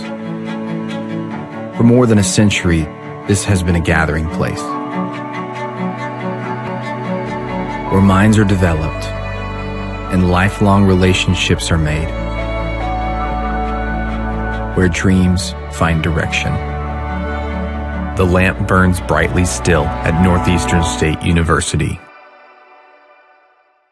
Having a body is tough. Exercising, sports, work, and life itself can leave you feeling tense at any age. The Trainer's Table is here for you. No appointments or memberships needed, because you can't always plan ahead for when you're physically sore. The Trainer's Table. Let us stretch you. The College of Liberal Arts at Northeastern State University is innovative, engaging, life-changing, empowering. Choose from undergraduate and graduate degrees in the arts and fine arts, languages, criminal justice, social work, and more. Be inspired at Northeastern State University. Hi, Peyton Hillis here for Ozark Sports Supply and Casual Clothing. I've scored for the Hogs and for the NFL, but now my whole family has scored big finding this amazing store. Ozark Sportsman has everything a sportsman wants. The best firearm selection and gun safe choices anywhere in Northwest Arkansas. And a 15-lane indoor range and so much more. Ozark Outpost Clothing has all the hot boutique brands for women. And hey guys, our favorite brands also. Score big savings on top brands and follow me to Ozark Sports Supply and Casual Clothing. The College of Business and Technology at Northeastern State University is where education meets industry. Our in-demand undergraduate and graduate programs have real-world focus with practical workforce applications. Choose from degrees in accounting, marketing, supply chain management, information systems, healthcare administration, data analytics, and more. Lead with experience from Northeastern State University. Some might say I'm an ideas guy. I'd like to think of myself more as a doer. I like to make things happen, both for myself and for the people my businesses serve. Signature Bank has been crucial in that for me, from starting my moving businesses to expanding into mobile minis, all the way to our current office and warehouse space. Signature has advised and supported me every step of the way. A tradition of educational excellence, more than a century in the making, continues in Broken Arrow. Here, supportive faculty, in-demand undergraduate and graduate degrees, and affordable tuition make Northeastern State University your transfer destination.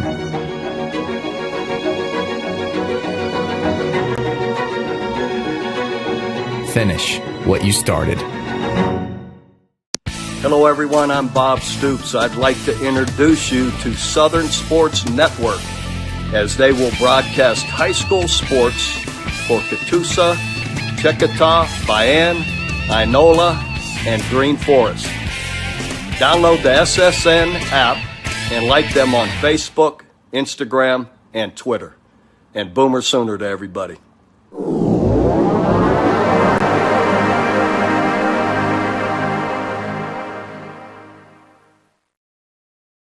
At Northeastern State University in Muskogee, we take care of our students so they can take care of others. Choose from a variety of healthcare degrees, including physician assistant studies, nursing, occupational therapy, speech language pathology, and more.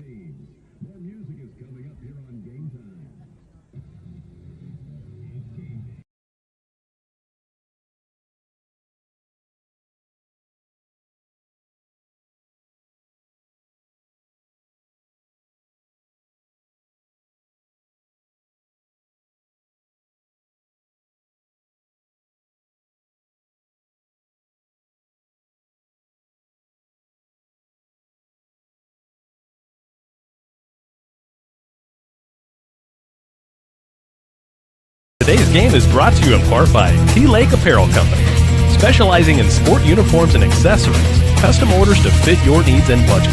From youth leagues to professional sports, call T-Lake at 580-977-6452. And by Champion Custom Jewelry. Trust a company that can provide quality at a great look to fit your budget. Trust Champion Custom Jewelry. Contact them at 580-977-6452 or on Facebook at Champion Custom Jewelry.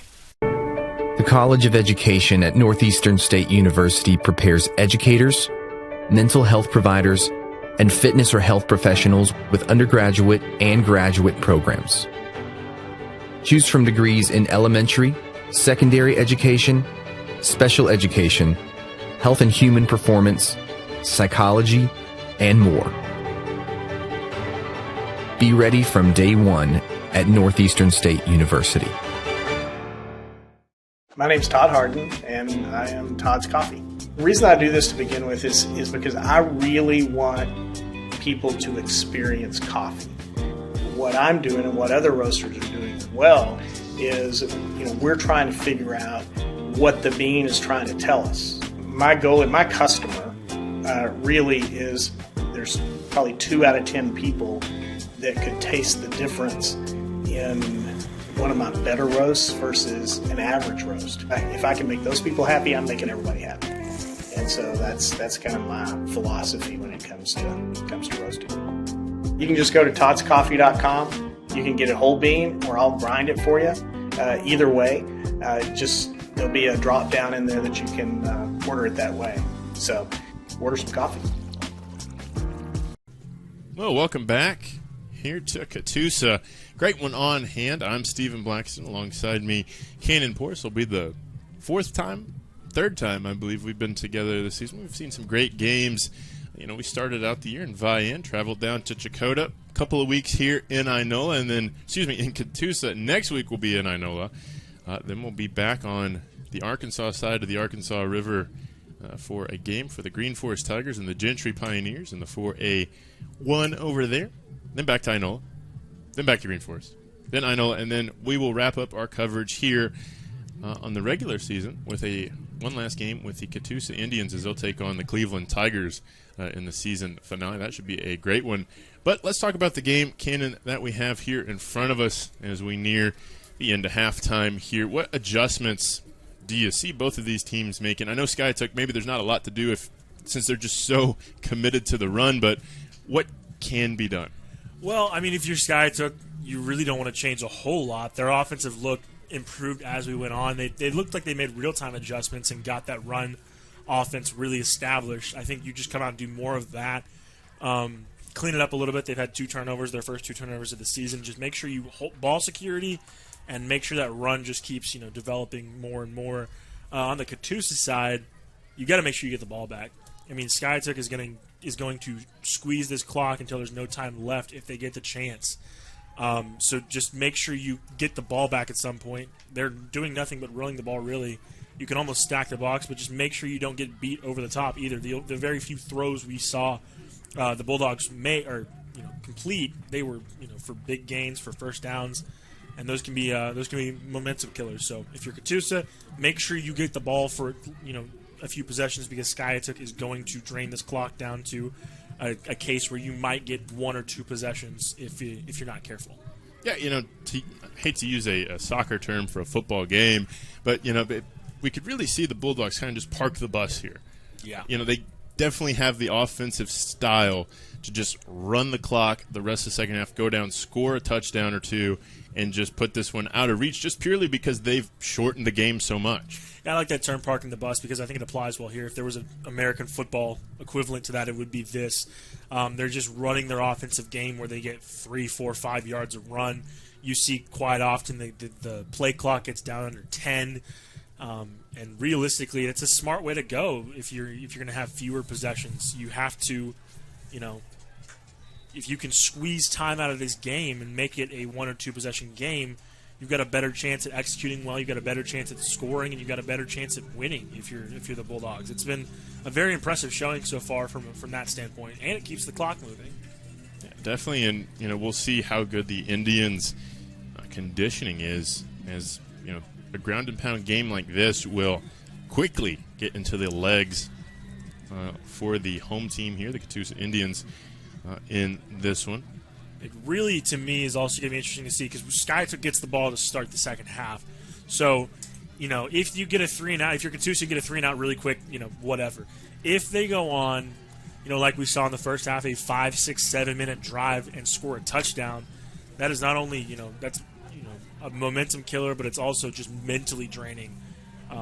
Just waiting, if you're the Catoosa offense, waiting for your chance. And if that doesn't come until the end of the third or the beginning of the fourth, it's going to be very hard to snap back into it.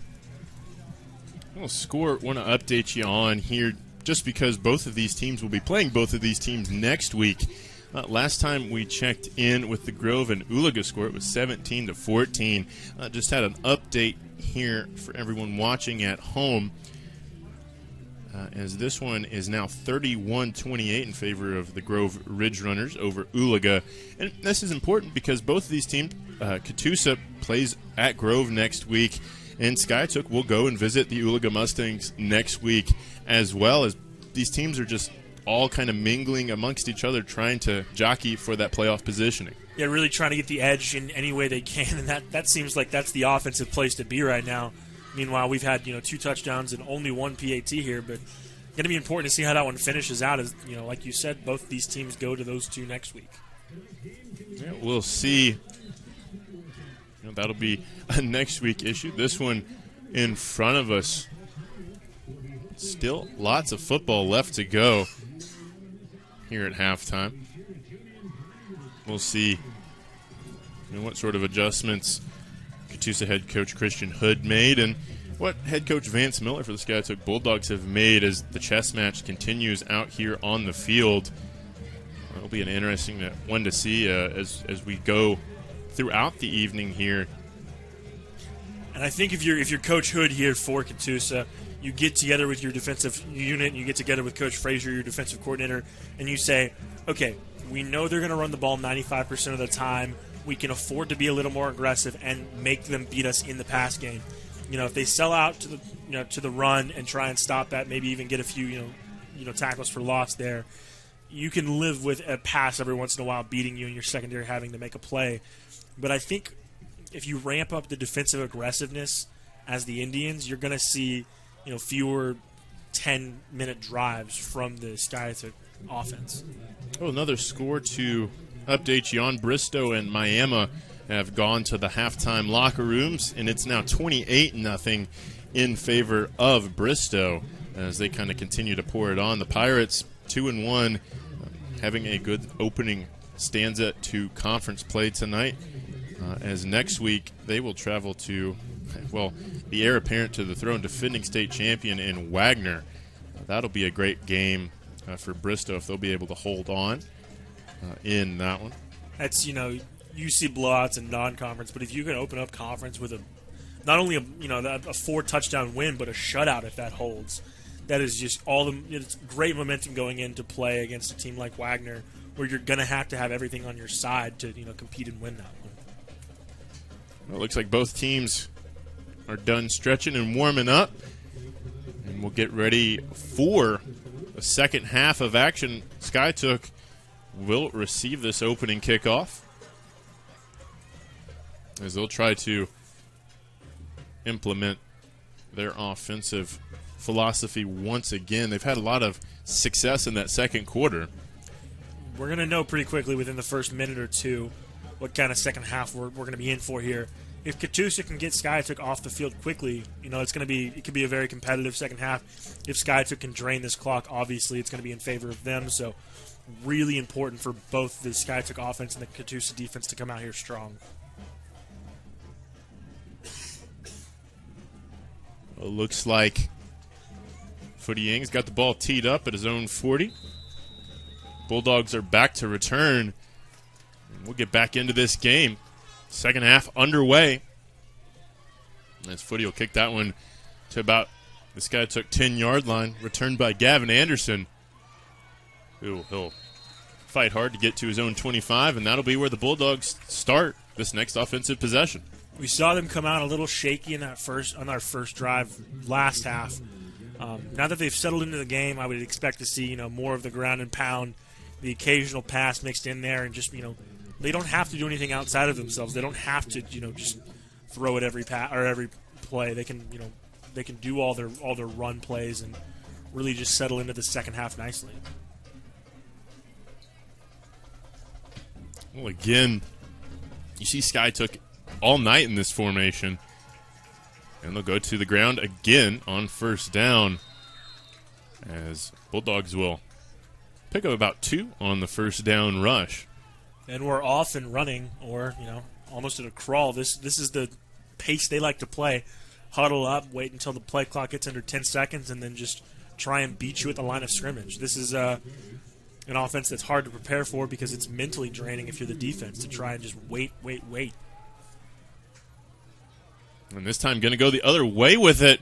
Green grass, no one in front, We'll see if they can catch him, and just down at about the 2-yard line will be the Skiatook Bulldogs. Great run there. We'll take another look at it here, Cannon. Yeah, just looks like a lapse in coverage from the defense, and he just gets down the sideline ready to run. Looks like that's Flance for Skiatook, and just an incredible effort there from Ivan Hankins, the linebacker for Catoosa, to even stop him, and there's a flag down. Yeah, there's a holding. I think there was a particular reason that Flance had that amount of running room, I guess, Cannon, is there was nobody except one Indian who could get him, and he got him at the 2. And all that great running by Flance will be sending him all the way back. It's almost better, though, for Skiatook. I mean, you obviously would want the touchdown or the ball at the 1-yard line, but now that this holding call brings you back, you can turn that into a positive and kill even more clock. Your offensive, your run game has been so solid, in the first and to the start of the second half that, maybe you do want to just run some clock here. Well, after the holding penalty on the Bulldogs, they'll take over again, and Flance will get his number called again. Very similar play to the last one. That was the hold, and Bulldogs will get near the 45-yard line. It's just a very interesting offensive set look that they've come out in. It's just they have several different options to where they can take the ball here, and they also have, the one thing that trips me out about their offensive look is they're not very convincing in the pass game. They've got one wide receiver usually lined up, and rarely, they didn't even have him covered right there, Catoosa. Well, that time Catoosa will win that battle and force Skiatook back a yard to bring up 3rd down and 6 here. And so these 3rd down and medium to longs is where Catoosa has to thrive, because Skiatook, when they pass, it's going to be short. You have to just if it is a pass, they have to get them down quickly. If it's a run, you've got to stop them at the line of scrimmage. Cannot be letting a team that just runs the ball convert these 3rd and medium to longs. Bulldogs will break the huddle with about 10 seconds on the play clock left. And another handoff as Flance trying to get out to the edge. And there'll be a gaggle of Indians there to bring him down.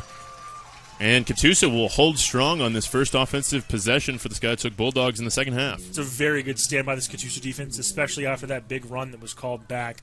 But now that I said it earlier, I mean, the first 2 minutes, you're going to see a quick-ish out for the Skiatook offense, and Catoosa is going to get a chance to take the field and drive the length and try and score.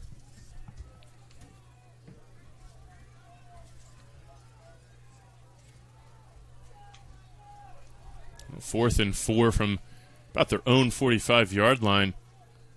Skiatook will punt. That'll be a wobbly end-over-end kick. And great punt coverage there by the Bulldogs. Just going to drop Colin Treat right where he stood at the 20-yard line. And Catoosa will now have a chance to answer and retake the lead in this football game. It was a good special teams coverage like you just said. If you don't make that first tackle, Colin Treat's going to have a little bit of room, a little bit of a chance to make something happen there. And instead of them, breaking off a big return, they're going to start at their own 20.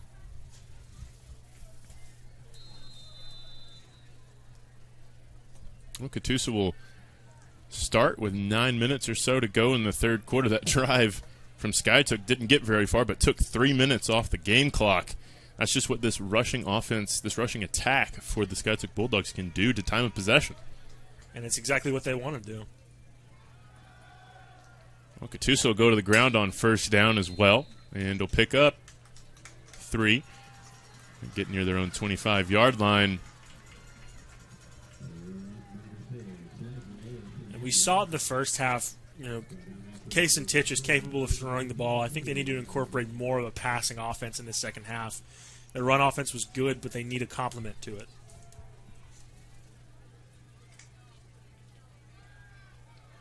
And right into the backfield will be the Skiatook Bulldogs. That'll be Tristan Cornelius, the senior, coming in again at the point of exchange. We'll take another look at it here, Cannon, but great read by the defensive end. So this is what happens when a defense who practices against a run game gets to play against a run offense. They can just sniff out that option and really get into the backfield very quickly. And this is exactly why you've got to incorporate a passing offense, because now you're in a 3rd and long situation and almost have to throw it. Well, blitz will come here from Skiatook, but Titch will air it out, complete, first down, and a little bit more.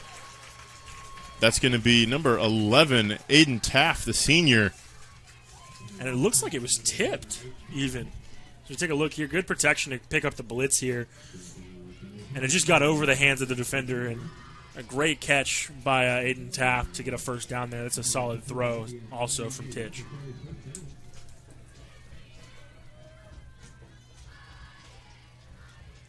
And Titch will throw again across the middle, right back to Aiden. Another first down as the Indians are moving down the field. And see, what that does is with 2 straight passing downs for 20 or so yards here, as you see, you're going to really kind of confuse the Skiatook defense now, because are they going to pass? Are they going to run? They're able to do both.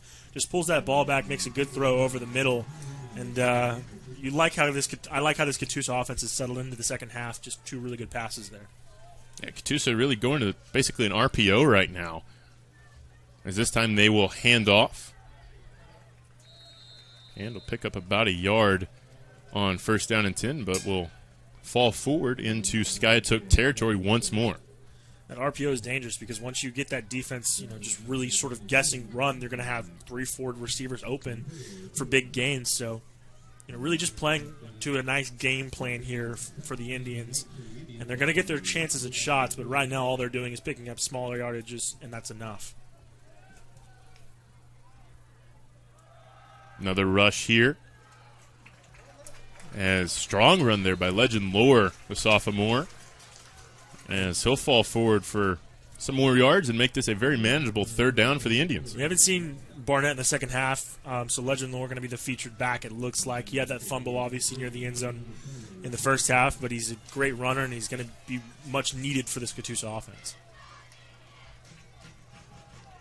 Interesting. Skiatook bringing a safety down on the last couple of plays.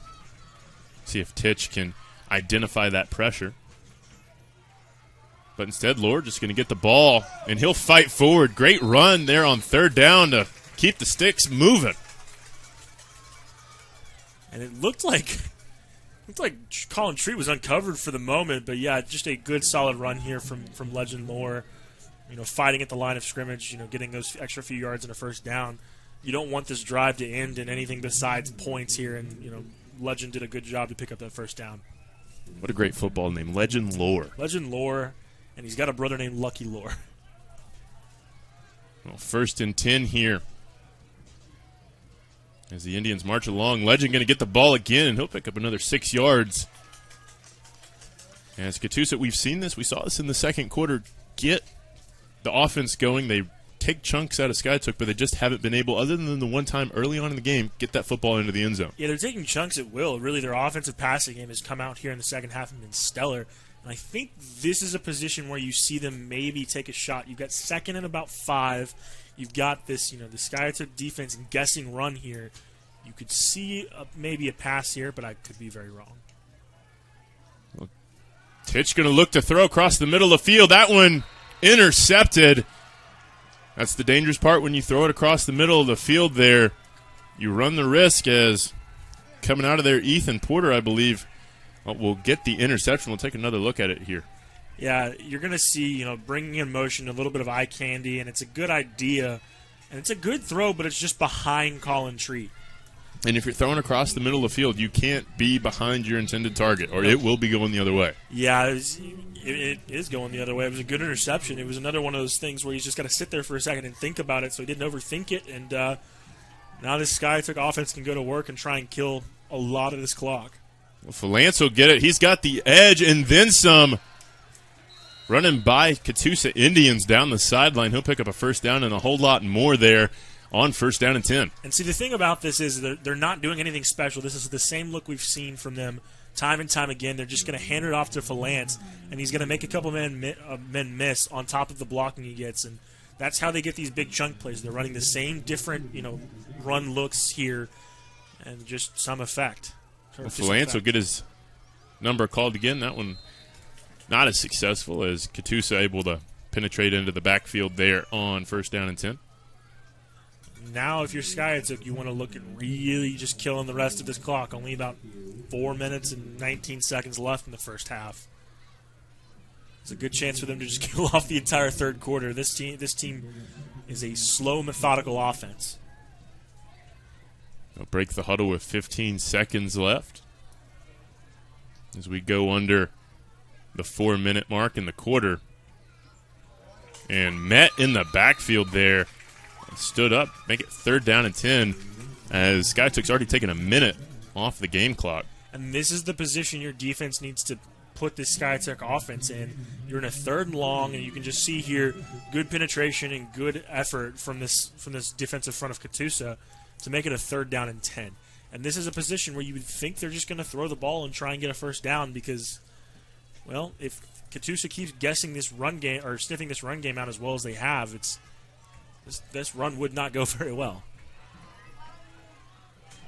When they snap it with 5 seconds left, throwing across the middle, tight end dump once again. It's been the bread and butter of the passing game as Waylon Conley going to come down with that big target. We'll take another look at it here, Ken. And the thing about this is that, with the looks they use, tight ends are always used as blockers. You're going to see Conley here just misses mark, and who's always open? The tight end's always open over the middle. We've seen that 2 times now, and it's been a very effective pass play. That's all you need. Skiatook again goes to the ground, and looking at that replay on that play, the linebackers are taking a hard first step forward. They are not even worried about the pass. No, and that's going to come back to bite you. I mean, granted, when you're in 3rd down and 10, you have to guess past there, I would think, but there's no reason to not believe that they're gonna just run the ball. I don't have the numbers, but I feel like it's under 10 throws they've made so far this game, and there's a flag. We'll need to check the marker. I'm not sure. Nobody was lined up yet. Yeah, it's through the flag. We already have had 1 sideline warning. Check the marker. If it's the 2nd sideline warning, it'll be a yardage mark off.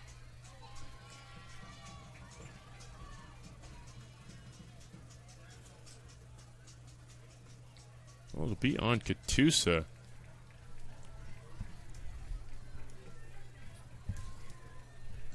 I'm not quite sure Not exactly sure what they signaled there. That signal is. We'll have to check with our own Chris Dotson, former official. I'm not sure what that was. But anyway, on the field, once again, Skiatook going to go to the ground. And that's the story tale as old as time there. They're just going to keep running this ball, running this clock.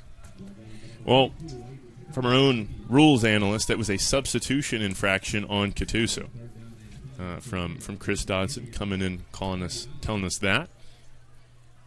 It's always nice to have a rules official on retainer. This will be 3rd down again for Skiatook, and Falant's going to get fed once again. I don't believe he'll get there, as it'll be a hard-fought run there on 3rd down, and we'll just pick up about a yard or so. And I can't imagine they're not going for this one, because if you punt it in the end zone, then you're not gaining much. And you're obviously way too far out for a field goal kick here. So I think there's going to be nothing besides them just trying to go for it with about a minute and a half here left in the 3rd. They're going to definitely take their time in the huddle to think about it. Play clock hasn't even started yet. Yeah, the White Hat's about to throw his arm out, trying to get him to start the play clock. And again, Skiatook will try and get there. They'll be short, stopped. About a yard short there will be Isaac Long, and Catoosa will take over, but a flag will come in. Oh, I think it might be on Catoosa. They might have lost their head there. Oh, my, because that flag is going to be after the fact, too. I mean, there's a clean play, it looks like, from the replay, and now they're going to... Let's see what they're going to say. It looks like that might have been on Corey Chilcote, the junior there for Catoosa coming out of there. We'll see. I'm not exactly sure what they call there, but... Yeah, let's see what the White Hat calls. Nothing yet. Be nice to have mics on the referees. It's a little bit too much to ask for the high school level, but...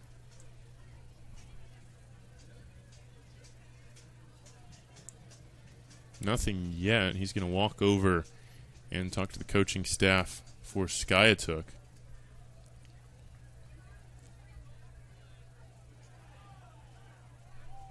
Well, they're going to put the ball at the 21-yard line of Catoosa. It'll be on Catoosa. And it'll be their ball first down. So it must have been after the play. So after the fact. But lucky there it came. I guess if it's going to come after the play. If it was still during live action, Skiatook would have gotten bailed out there. Yeah, I mean, it's a good thing it was after the fact. It's not going to really impact. Catoosa's going to get their defense off the field and their offense back on, but very lucky for Catoosa that was after the fact. We were talking about Skiatook, how their offense just plods along. That drive took 3 minutes and 45 seconds right off the game clock, basically just devouring chunks of time that the Catoosa Indians desperately need right now. And you'd hate to say it's do or die at this point in the third quarter, but if you give this ball back to Skiatook with any substantial time on that clock, you might not get it back. We've seen them just drain this clock, and so now you feel like you have got to put points on the board, whether that's a field goal or a touchdown for the Indians. Well, Titch to throw. That one going to be too high, and once again nearly intercepted there. Gavin Anderson for Skiatook almost had that one fall into his outstretched arms. Now that you've gone so quickly and thrown an incomplete pass, you're not even going to get to the fourth quarter before you either get this first down or go 3 and out. Got to get this one right here if you're the Indians.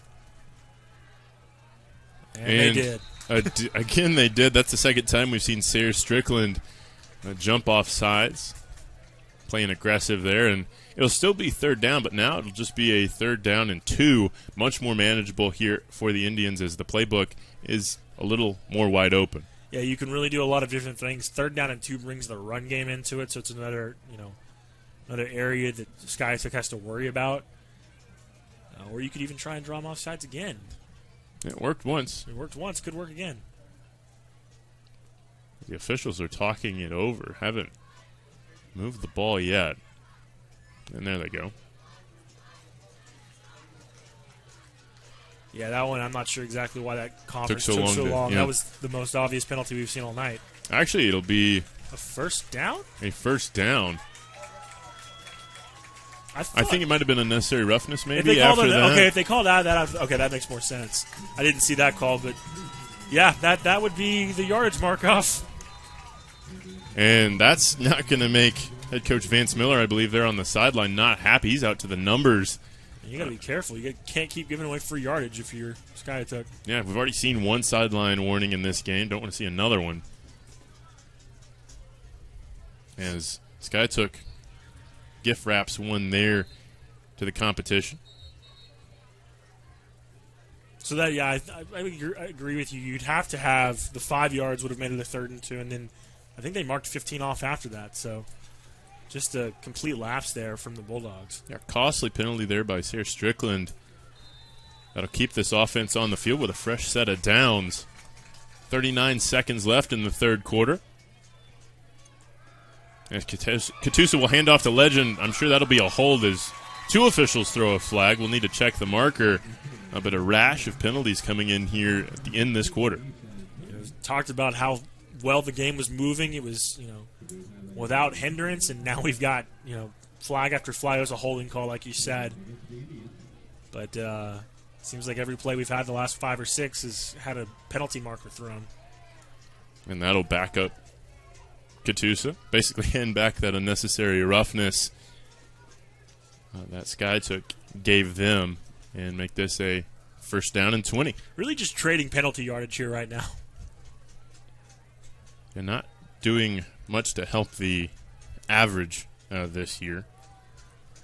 No, they are not. Now, with you being so far behind the chains, you've got to start bringing out everything in your playbook to get this first down.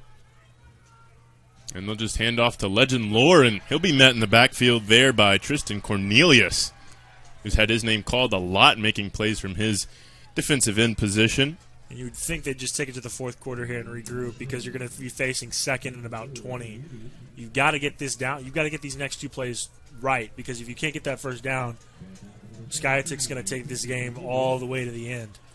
Well, that'll do it through 3 quarters. Our score still Skiatook 7, Catoosa 6. Great one brewing here again in Catoosa. Don't want to miss the end of this one. My name's Todd Harden, and I am Todd's Coffee. The reason I do this to begin with is because I really want people to experience coffee. What I'm doing and what other roasters are doing as well is, we're trying to figure out what the bean is trying to tell us. My goal and my customer really is there's probably 2 out of 10 people that could taste the difference in one of my better roasts versus an average roast. If I can make those people happy, I'm making everybody happy.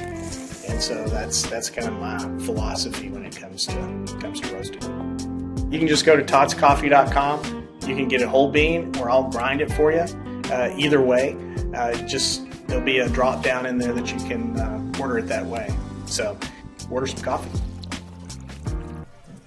Well, welcome back as we get the start of the fourth quarter underway. And Titch will look to throw. That one going to be too high for Colin Treat, and we'll stop the clock. And I know Colin Treat's made things happen here before, but being second down and now third down and 20, you've got to start looking down the field farther than just throwing the ball back to the line of scrimmage. Yeah, as we're into the fourth quarter of play here.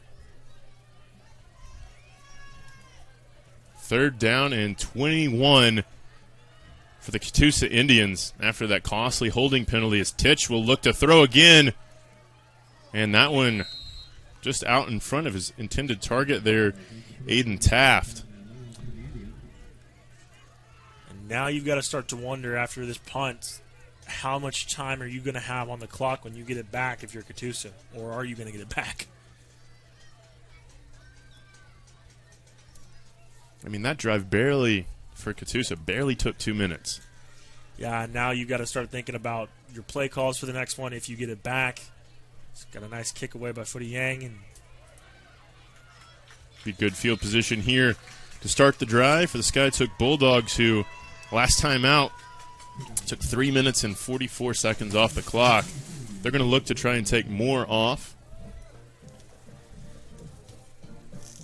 Yeah, and they're going to start around the 40-yard line, which is not they can't drive the length of the field. So, I mean, you're going to get the ball back if you're Catoosa unless something catastrophic happens.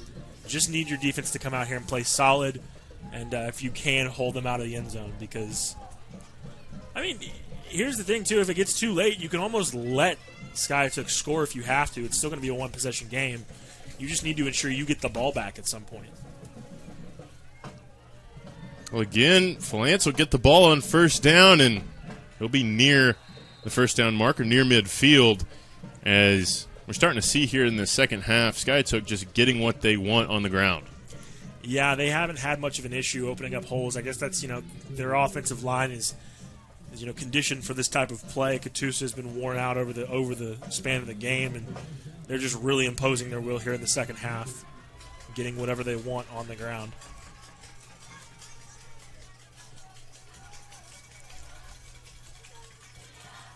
And again, Falance will get his name called. He'll pick up a first down and more into Indian territory. And he was our star player to watch at the beginning, and he's really delivered. He's a solid carrier of the ball, but he's also letting his offensive line develop the play before he tries to just make something happen himself. He's a disciplined runner, and that's really rewarded him here tonight. We'll have a score update for you, Cannon. The Grove Ridge Runners are extending their lead 38-28 over the Oolaga Mustangs in the third quarter. Is right up the gut will go Skiatook, and he's off to the races there. Isaac Long with a big gash play to put him deep inside Catoosa territory. And that's just what this offensive set does, is it wears you down and down. And every once in a while you get that big run, and they broke off a very good chunk of yardage, and it doesn't look like it's going to matter, Steven. Yeah, another flag. We'll take another look. Saw another look there. Costly penalties for both of these teams on big plays. That's the second one just in the second half, where Falance, and then in this case, Isaac Long had a great rush taken away by a hold. And I'll propose this to you, Steven, is that obviously if you're coach, you want to score, but the only way you can lose this game right now is if you give the ball back to Catoosa in any capacity. So this, you don't want to be first down in a mile because that's what they're marking off right now. It looks like they're going to start in a different zip code. Okay, now that I see it, it's probably better you just get the big yardage there because this offense, with it being equipped to only run the ball, is out of its depth right now at first and, would you call that 1st and 30? It is a long way. You can't even see the 10-yard marker in our shot right now. The first down line is in Tulsa is what we're saying. Well, they're going to go to Falance, and he's going the wrong direction. And he'll fight with everything he's got just to try and get back to the line of scrimmage, but I don't believe he will. He'll actually lose a yard, make this 2nd down and 20 now, I believe, as we'll have a stoppage. Looks like an injury on that far side. Yeah, it looks like indeed. While the injured Skiatook Bulldog gets some treatment, we will step away. Our score still 7-6 in favor of the Bulldogs. The College of Liberal Arts at Northeastern State University is innovative, engaging, life-changing, empowering. Choose from undergraduate and graduate degrees in the arts and fine arts, languages, criminal justice, social work, and more. Be inspired at Northeastern State University. Well, welcome back here to Catoosa. With just about 10 minutes to go in this one. Great game. 2 weeks in a row we've been here in Catoosa. Been really honored to have them come into their home here on the Southern Sports Network, and been blessed to really have 2 great contests. Don't know how the finish of this one, the end of this story will be written, but last week, Battle of the Blue Well was a great game. 1 point in that one, 1 point in this one tonight, Cannon, as Skiatook still has the football and has a lot of road left to hoe, as they're going to go to the outside once again and fighting for. That ball might have come out. We'll need to see who's on top of that one. This could be the momentum play that Catoosa needs. Doesn't look like the ref's signaling any sort of a fumble there. And we'll take another look at it. Skiatook's just very aggressive on the run game. You just don't see their running backs going down easy. You see 3, 4, 5 Indians in the area, and immediately each team thinks they have it, but Skiatook has the ball still. This will be the first time we see Skiatook. And a substitution infraction. In it, yeah. Looks like there Colton Sutton couldn't get off in time, and that'll make it a 3rd and 30 on the field. Yeah, you pull out your 3rd and 30 play if you're in high school. I'm not sure what a 3rd and 30 play looks like. Maybe it's just a Hail Mary. But, I mean, if you're Skiatook, you know that unless something happens on the Catoosa defensive side, you're not going to get this first down. So there's no reason to force anything that's not there. Skiatook snaps this ball, they'll be taking this snap basically from Verdigris, trying to get the first down. His snap will be high and incomplete. Catoosa has life here as they force Skiatook into a punting situation, and will have a chance to take back over. That's the second best option for that Skiatook offense. This first best is obviously taking a sack, keeping it on the ground, keeping the clock running. But, Jace White making a good decision there, seeing nothing's open, just going to throw it at his receiver's feet and let his special teams unit just try and, flip the field here. Not forcing anything that's not there. It's a good decision. Well, that drive for Skiatook is the punt. Nice tight spiral there. As Colin Treadle get away from that one. It took another 2 minutes and 20 seconds off the game clock. Just taking up chunks of time. We've talked about it all night. But you have an offense on the other side of the field with Catoosa that can go as fast as they need to go. Yeah, we've seen some tempo from them in this game. You haven't seen it a lot. Maybe they break it out here and try and catch Skiatook off balance. But, if you're Catoosa, you've seen some things work, and there's no reason to get away from the short passes and from the run. Just ball security is the biggest thing you've got to worry about. And I think you've got to get Colin Treat involved here like you did early in the first half. He is too valuable to your offense to not have the ball in his hands. We'll see what happens here as pitch will be under center. Haven't seen this often tonight. It'll be a pitch out for Legend Lore.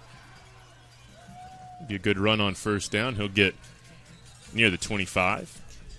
And that motion on the offensive line and really just, under center, they're doing different looks, and that can throw off a defense. I mean, like you said, we haven't seen Titch under center all that much tonight, so, maybe it messes with the head of the defense a little bit. Anything you can do to catch them off balance is a plus for you. Going to the eye now. Haven't seen this. They're pulling out every trick in the book. The back pages. It'll be an end around to Colin Treat.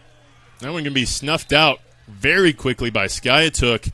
And Catoosa trying to get cute there and will lose 2 yards. Here's the problem with these different looks is that, while they're nice eye candy and they're trying to, to shock the defense, if they don't bite it, it's not going to do anything for you. It looks like Skiatook, a very disciplined defensive unit, saw that from the start. And if you can't give your playmakers a chance in open field, there's nothing they can do. It'll be 3rd down and 7 as we near 8 minutes to go in the ball game. Titch will drop back to pass once again, back across the middle of the field. Nearly took an official's head off there and looks like tried to get Brock Ferguson involved, but he'll drop that. And decision time now for the Indians. You've got to punt it here. There's too deep in your own end. They went for it earlier from here. They did. You make a good point. They also faked a punt earlier, so you could see Footy try and fake a punt, but I mean, you got to start thinking if you're the Catoosa offense with 8 minutes or just under that left, do you get the ball back?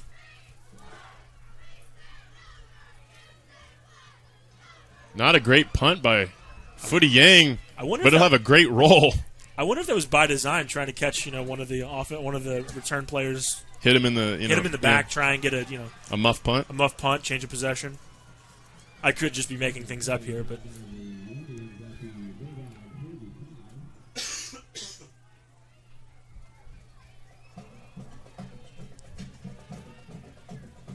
Well, now, how long can Skiatook hold on to the football? Can it be 5 minutes? Can it be 7 minutes? Can it be 7 minutes and 48 seconds? We'll see. One thing's for sure, they're going to squeeze every second they possibly can out of this. Take over with favorable field position as, once again, Isaac Long will get the handoff. And you've got to sell out for the run now. If Jace White beats you over the top, you can live with that. You have got to sell out for the run now because that's all they've done, and it's been very effective. If you can get this stop in a 3-and-out, you have life, absolutely. But if the Bulldogs can string together a couple first downs, it's going to be close to lights out for Catoosa. Yeah, and last 2 drives for Catoosa have been barely 2 minutes on both of them. Where you look at the other 2 drives on the other side of the ball, been sustained as Catoosa going to fight. Get in the backfield there and stop Silvio Falance, get him behind the sticks, and get Skiatook out of system, which will get a round of applause for the Catoosa fans as we have another injured Bulldog on the far sideline. And Falance just, again, refusing to go down, got hit a couple times, really did a good job holding on to the ball there.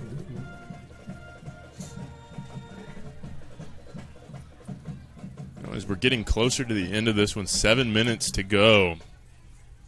Thinking about it here, if Catoosa can get a stop, that might and get a score. That could be it. Skiatook might need to leave some time for themselves. Yeah, and that's the danger you have here is if you're Skiatook, you burn a bunch of clock, Catoosa goes down and scores, and there's a minute left in the game. Your offense is not prepped for that. We've seen that at every level, at the pro level, at the college level. If you don't have an offense equipped to run a 2-minute drill, I mean, the only thing you can do is just hope you run the clock out or score. And quite frankly, we haven't seen either team come close to scoring in the second half. So, Yeah, it looks like the injured Bulldog was Dante Harney, number 54, the senior, was being assisted off the field. A lot of injuries here late in the game for both teams. Could be fatigue related. Could be still warm. Yeah, it's definitely still warm. When you play an aggressive, physical style of football like that, fatigue will be a factor, and just wear and tear on the body. Yeah, fatigue mentally and physically is going to be an issue. And now, third down and 14 here. Does Skiatook even dare to put it in the air, or do they just run it?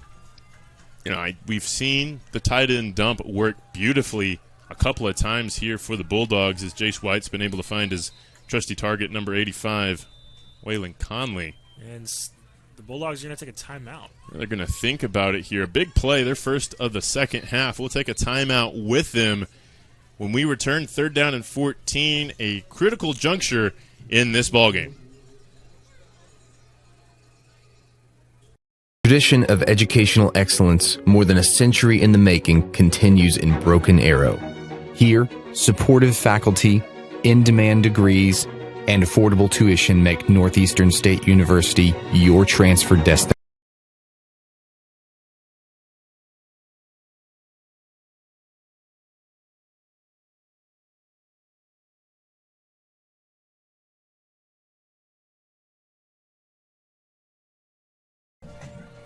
Well, welcome back. As the Bulldogs talking it over, the Indians talking it over. A critical juncture in this football game in the opening week of conference play. This is what you want to see. If you're a football fan, I'm sure both the Skiatook fans and the Catoosa fans are a little on edge right now as this one still hangs in the balance. You know, Catoosa with a stop here has life. And I think you're playing for 2 here if you're Skiatook. I think you play for 2 plays here. Your best defense is keeping your offense on the field, and that might be what they're going to do here. Well, penetration there will be for naught. You know, Skiatook will get back inside the original 1st and 10 marker, but be 4th down and 8 as we go near 6.5 to go, and here comes the punt unit. That is exactly why I'm up here and not calling plays down there. Well, you know, to your point, I think if maybe that play had gotten to the 50 or at least the other side of the field, that probably is a situation you do go for it. You think about it at least. Yeah, 4th down and 9 is probably not the place you want to do it because you don't want to give it away in midfield. Skiatook punts again. And Colin Treat will call a fair catch. And the Indians will take over at their own 25-yard line. Got 75 yards between them and taking the lead and potentially the victory here. And this is do or die time because you give the ball away again, and it's going to be hard to give it back.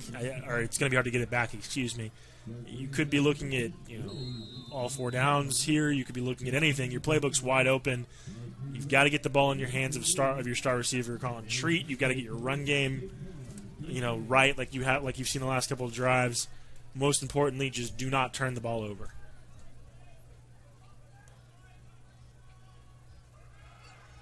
Well, Titch going to call his own number, 1st down. Great start to the drive here for the Indians. As a big chunk play we'll take a look at. And I've noticed over the last 2 games I've seen him, Titch has done a really good job disguising what he's doing. He had me fooled here. I was looking at Treat, and he just kept the ball. Looks like he had the entire defense, fooled and got into the secondary before anyone touched him. Another 1st down and 10 as we go under 6 minutes. This time they will hand it to Treat, and Treat will get across the 40-yard line and pick up about 6 on that one. And now, with Catoosa picking up good yardage on the first 2 plays here, if you're the Indians, you start thinking about trying to bleed enough clock here. Because if you give it back to them, to Skiatook, after you score, and you give them less than 2 minutes, I haven't seen enough offense from them to tell me they could score. Well, Titch to throw, and that'll stop the clock on 1st down. Intended target there, Aiden Taft. Just a little bit out in front of Taft, and it'll bring up 3rd down and 6. Big 3rd down here if the Indians want to have a chance in this one with 5:11 to go. And I like the idea there. Taft had a lot of room on the side and, really wasn't a defender near him. Just a missed throw there from Titch. And now you've put yourself in a situation where I think you've got to, if you don't get it here, but you pick up yardage, you've got to go for it. Yeah, this late in the game, don't want to be punting the football. Is just going to be a handoff for Legend Lore, and he will get nothing on 3rd down. Brings up 4th down and 6. As there was nothing on the read there for the Catoosa Indians. Now you got to decide if you're Catoosa, do you want to take a timeout and talk about it? It looks like they're just going to punt it. Interesting, they're going to punt. We go under 5 minutes in the game, 4:50 to go in this one. Here's the problem with this decision. You're under 5 minutes left. Obviously, you have 3 timeouts, and you've got confidence in your defense. There's a good to fair chance you don't see the ball again. It's a questionable decision. Granted, it was a long 4th down, but Footy Yang will send this one up into the air. And great punt, going to roll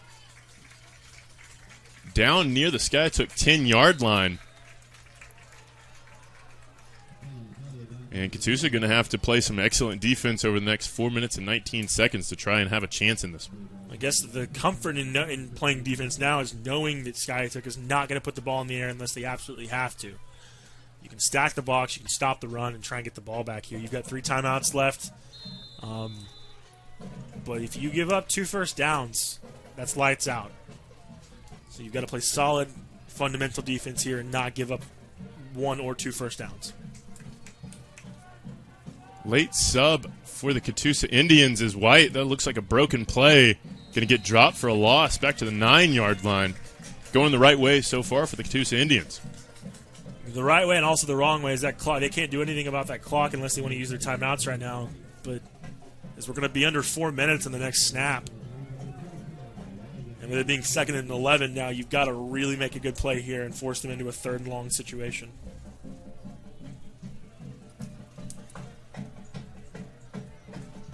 And Skiatook just running painful seconds off of this one for Catoosa fans.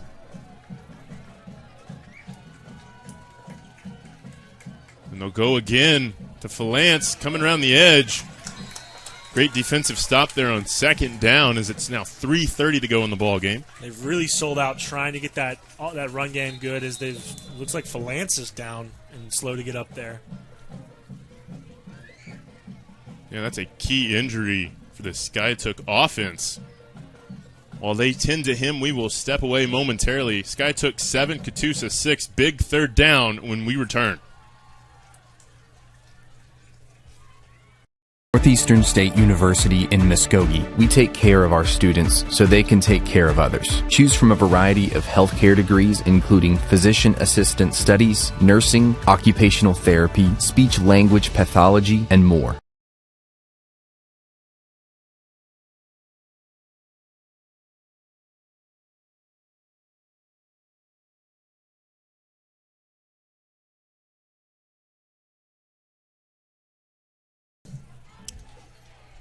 We'll score to update you on as we're back here. See the Indians talking it over there on the sideline for this crucial 3rd down play. Wagner is extending their lead over the Cleveland Tigers 48-13. Sorry, 48-14 in the 3rd quarter. As more than likely Wagner going to improve to 3-1 on the season and 1-0 in conference play.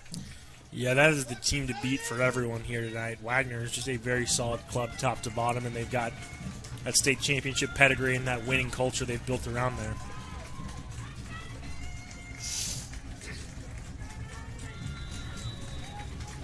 Well, here we go, folks. 3rd down and 8. Catoosa fans on their feet trying to make as much noise as possible. And White going to drop back to pass, and it'll be a 1st down, I believe, where they mark the ball. It's going to be close. It'll be a 1st down.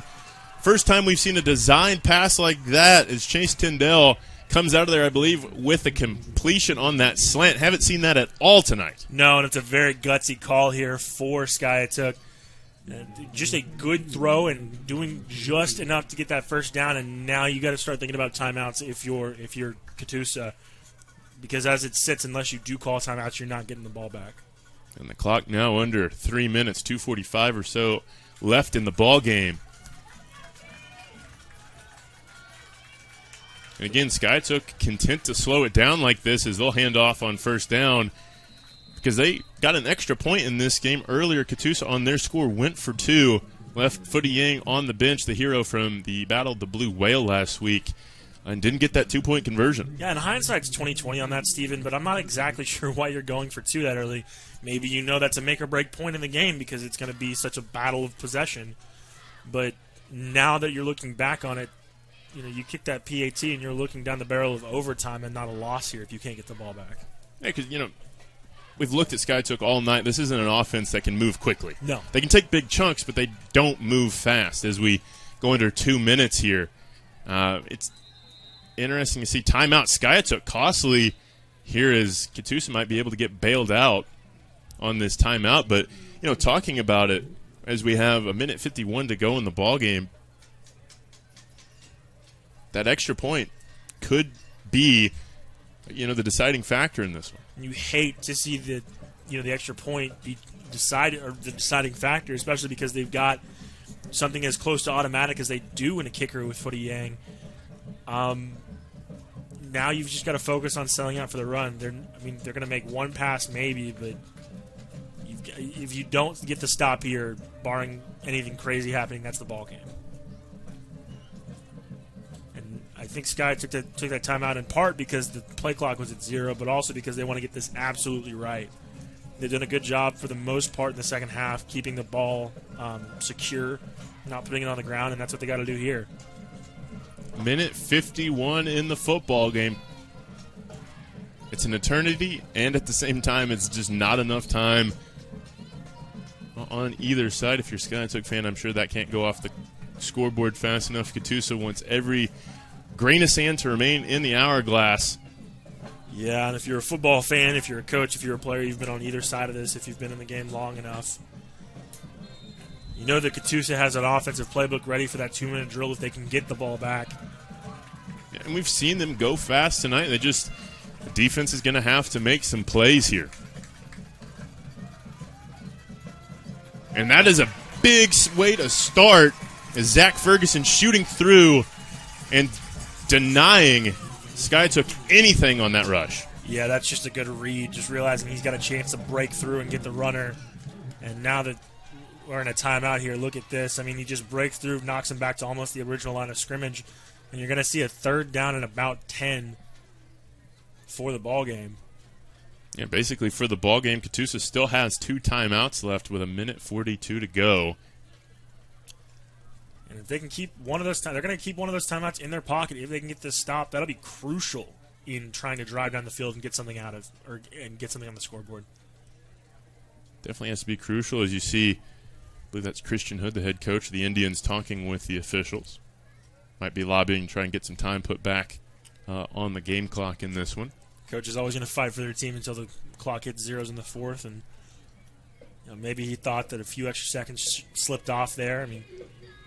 Not exactly sure what the conference is about, but that's got to be part of it. It's definitely a spirited conversation from Christian Hood's perspective. And in looking in this game, Catoosa's come light years ahead of where they were last year with new head coach Christian Hood. First time they beat Claremore since the 90s, like you were mentioning earlier in the broadcast, Ken. And, you look at what Catoosa's done. They went 0-7 last year. Yeah. A win here doubles what they had last year. It's a conference win for the first time in over a year. And it's in a crucial situation, as this will be the biggest play of the night. Tight end's always open. And indeed, they'll go there to the tight end dump. And he's going the wrong way. Heaves one. That one will fall incomplete. Importantly, stops the clock with a minute 36 to go. As Jace White can't find Waylon Conley, they read the tight end dump for the first time tonight. And that was just very, very good defense there from Catoosa, sniffing out what was coming. It was going to be the tight end dump. He's always open. He just tries to slip through on that line. And Catoosa had it read like a very good book there. Well, we'll see. Importantly, have to get the punt off. As special teams has been a point of emphasis in Oklahoma high school football this season. A bad snap. I believe his knee was down. It was. Wow. Catoosa's going to be handed this on a silver platter. All they got to do is score, Cannon. And that is a big mental mistake here. Low snap, as you're going to see. Catoosa bringing pressure, so realistically, if he doesn't put his knee down there, he's going to get blocked anyway, as it does.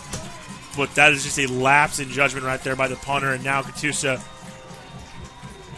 you don't want to say it's guaranteed, but they're at the 10 practically. They're in Footy Yang territory. They're in Footy Yang territory. You could, and now all you have to do is run a bunch of the clock off and score. Well, you see there the energetic fans of Catoosa. And I don't leave it up to my kicker, no matter how much I trust Footy Yang. If we have to go to him, I'm happy to do it. I try and punch this ball in now. Well, we'll see what Carson Titch can do. Legend Lore going to get it here on first down, looking for a hole. He'll pick up a couple. As we're under a minute and a half to go in the football game. Talk about a flip of fortune here in this football game. Yeah, that momentum all in the camp of the Bulldogs just flipped over to the home sideline real quick. And now Catoosa, the one's not in any hurry. They're well within field goal range. They're going to try and punch it in.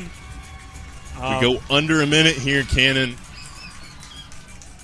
The Catoosa faithful can feel the wind within their grasp. All they got to do is get points on the board, and we'll have a flag. That's probably going to be on Catoosa. Yeah, they wouldn't blow the play dead if it wasn't. And it is. Going the wrong way are the Indians. Still within Footy Yang's territory, but not a lapse in judgment that you want to do this deep in the red zone, this deep into a football game that can be won. And here's my thing with Footy Yang territories. No matter how much confidence, Coach Hood has in him, he hasn't kicked the ball in the capacity of a field goal all night. It could be cold on the sideline. We don't know. Now another stoppage. And we'll see what's going on here. As the White Hat will talk it over with head coach Vance Miller. Looks like he wants some clarification there. He might be politicking to see if he can get some time put back on the clock himself. Time put back on. That's what I was thinking. 51 seconds left in the ball game as the Skiatook sideline trying to pump up the fans. Titch going to hand off to Legend Lore again. Legend down inside the 5. Be third down and about 2 yards as it'll be under 40 seconds. We'll take another look at it here, Cannon. And here's the thing with Legend Lore is he's such an aggressive runner. He refused to go down there. You've just got to make sure you don't let that ball go. He fumbled at this end of the field earlier. High snap, Titch again. Going to hand off to Legend. He'll be stuffed. Fourth down, 20 seconds. And now we're going to get to see it come down to a kicker, I think.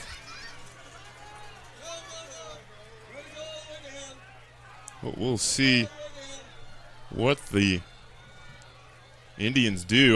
They're letting the clock continue to roll. They've got an official down there by the head coach, I think. Yeah, I think. Yeah, they do. And they call a timeout with, I don't think it's half a second left in the game, but. About a second.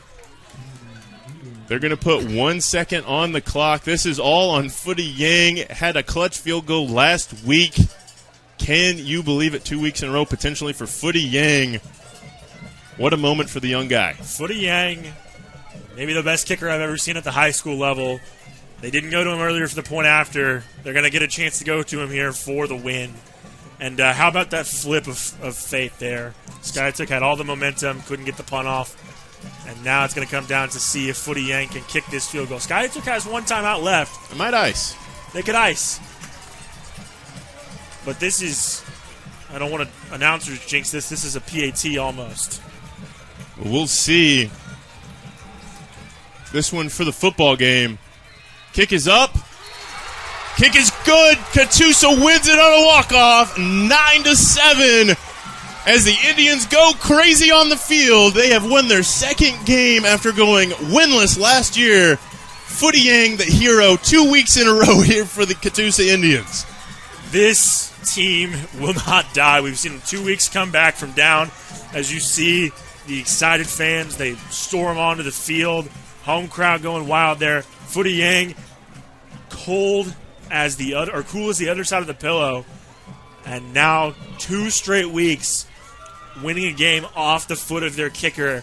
Catoosa 1-0 in conference and a very dangerous team with a very dangerous kicker.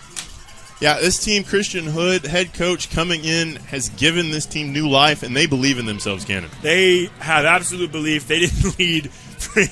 They led for no time on the clock tonight. They had the touchdown, but they led at the end, and that's all that's important. They fought back. They've got the mental strength. No matter how many injuries take their starters out, no matter what, they never stopped believing, and came out with a very, very gutsy win here. And hats off go to the other side as well. Skiatook played a great game, but ultimately just came up that little bit short. A key, costly moment as we have fireworks again.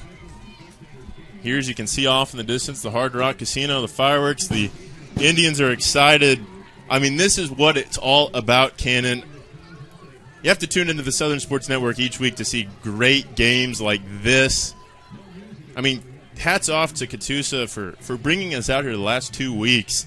Seen some amazing football games, and this season is on the up and up for the Catoosa Indians. You mentioned it earlier. The hospitality's been great here. The people have been great. The facilities are awesome. And Catoosa, we're witnessing here the last 2 weeks a revival of a program. Obviously, you said winless last season. They got their first conference win already to start this year in their first attempt. I mean, if they can get healthy, if they can keep playing like this, and if they can keep kicking like this, the sky's the limit for this team. They could make the playoffs. They're going to see a lot of winning football, I think, in the future. The Catoosa Indians, a win like this, a win like last week, they might not necessarily be the most talented team on the field, but the confidence and the heart and the momentum that they have can propel this team to new heights. Yeah, you talk about the momentum going back to last week. You beat your rivals for the first time since the 90s. Now you're playing Skiatook, a team that likes to just kill the clock, and we saw that to great effect tonight, and they never said die. They never got their heads down. Even at their last shot, they took it. Got a nice call, or got an unfortunate call for the Skiatook punter who had his knee down. And just this is some momentum you can take into next week and run with. Well, our final score, Catoosa will improve to 2-2 and 1-0 in the 4A3.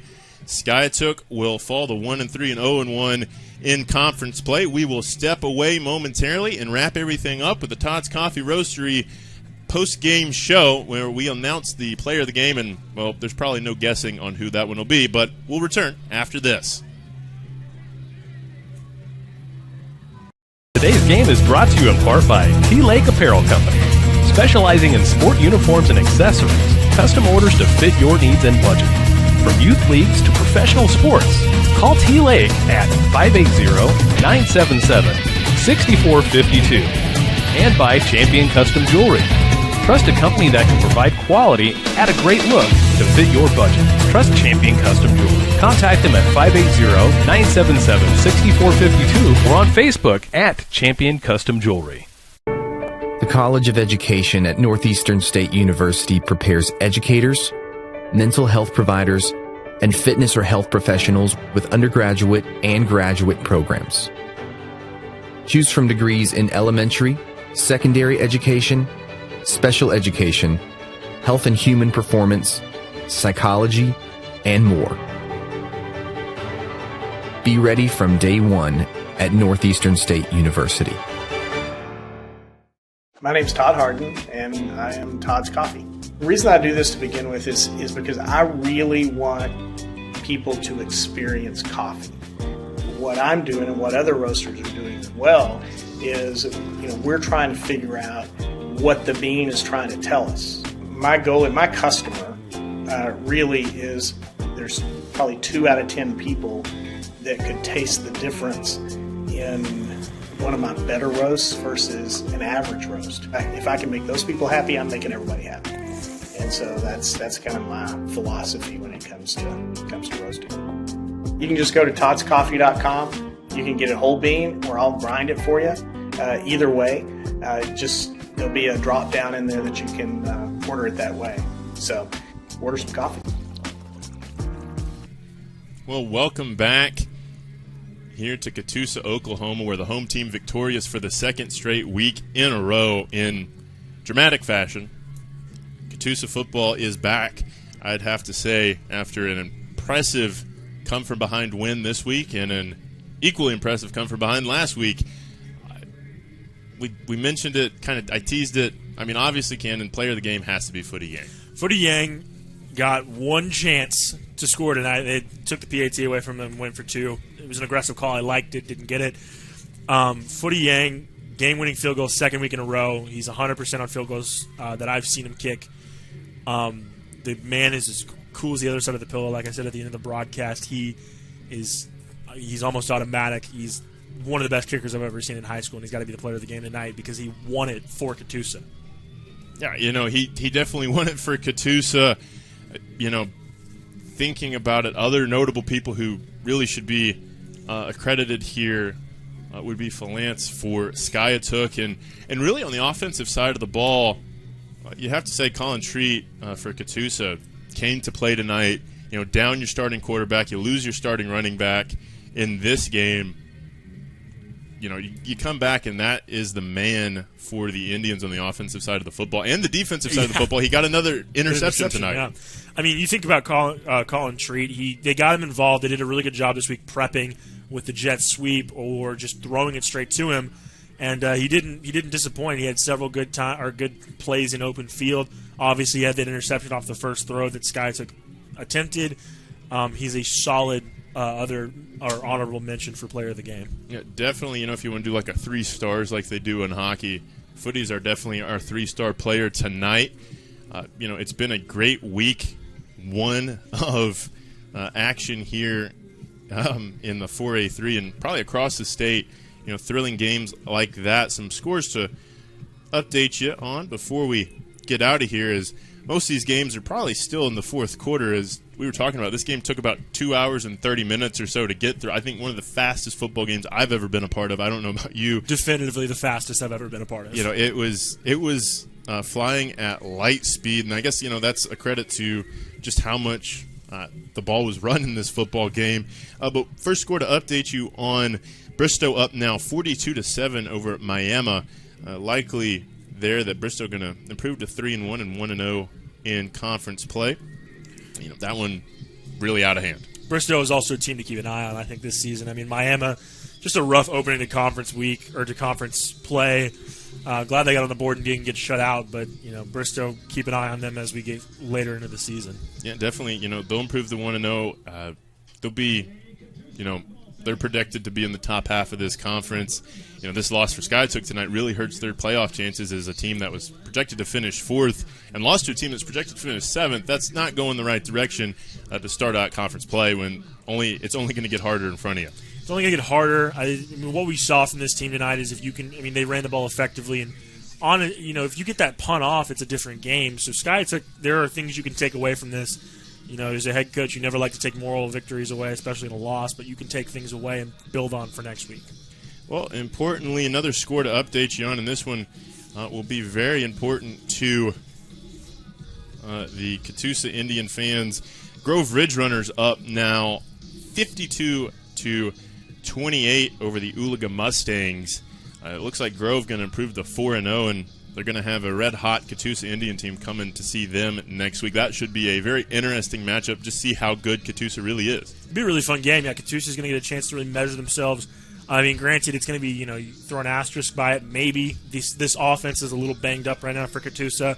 It's still TBD for a lot of their offensive stars, but they'll get a good chance next week with Grove trying to figure out exactly where they are as we head into, the bulk of conference play and down the stretch. Yeah, and Ooliga will probably drop to, barring some miracle in that one, will drop to 1-3, 0-1 in conference play. We'll definitely put them at the bottom of the league just based on how their overall record is right now.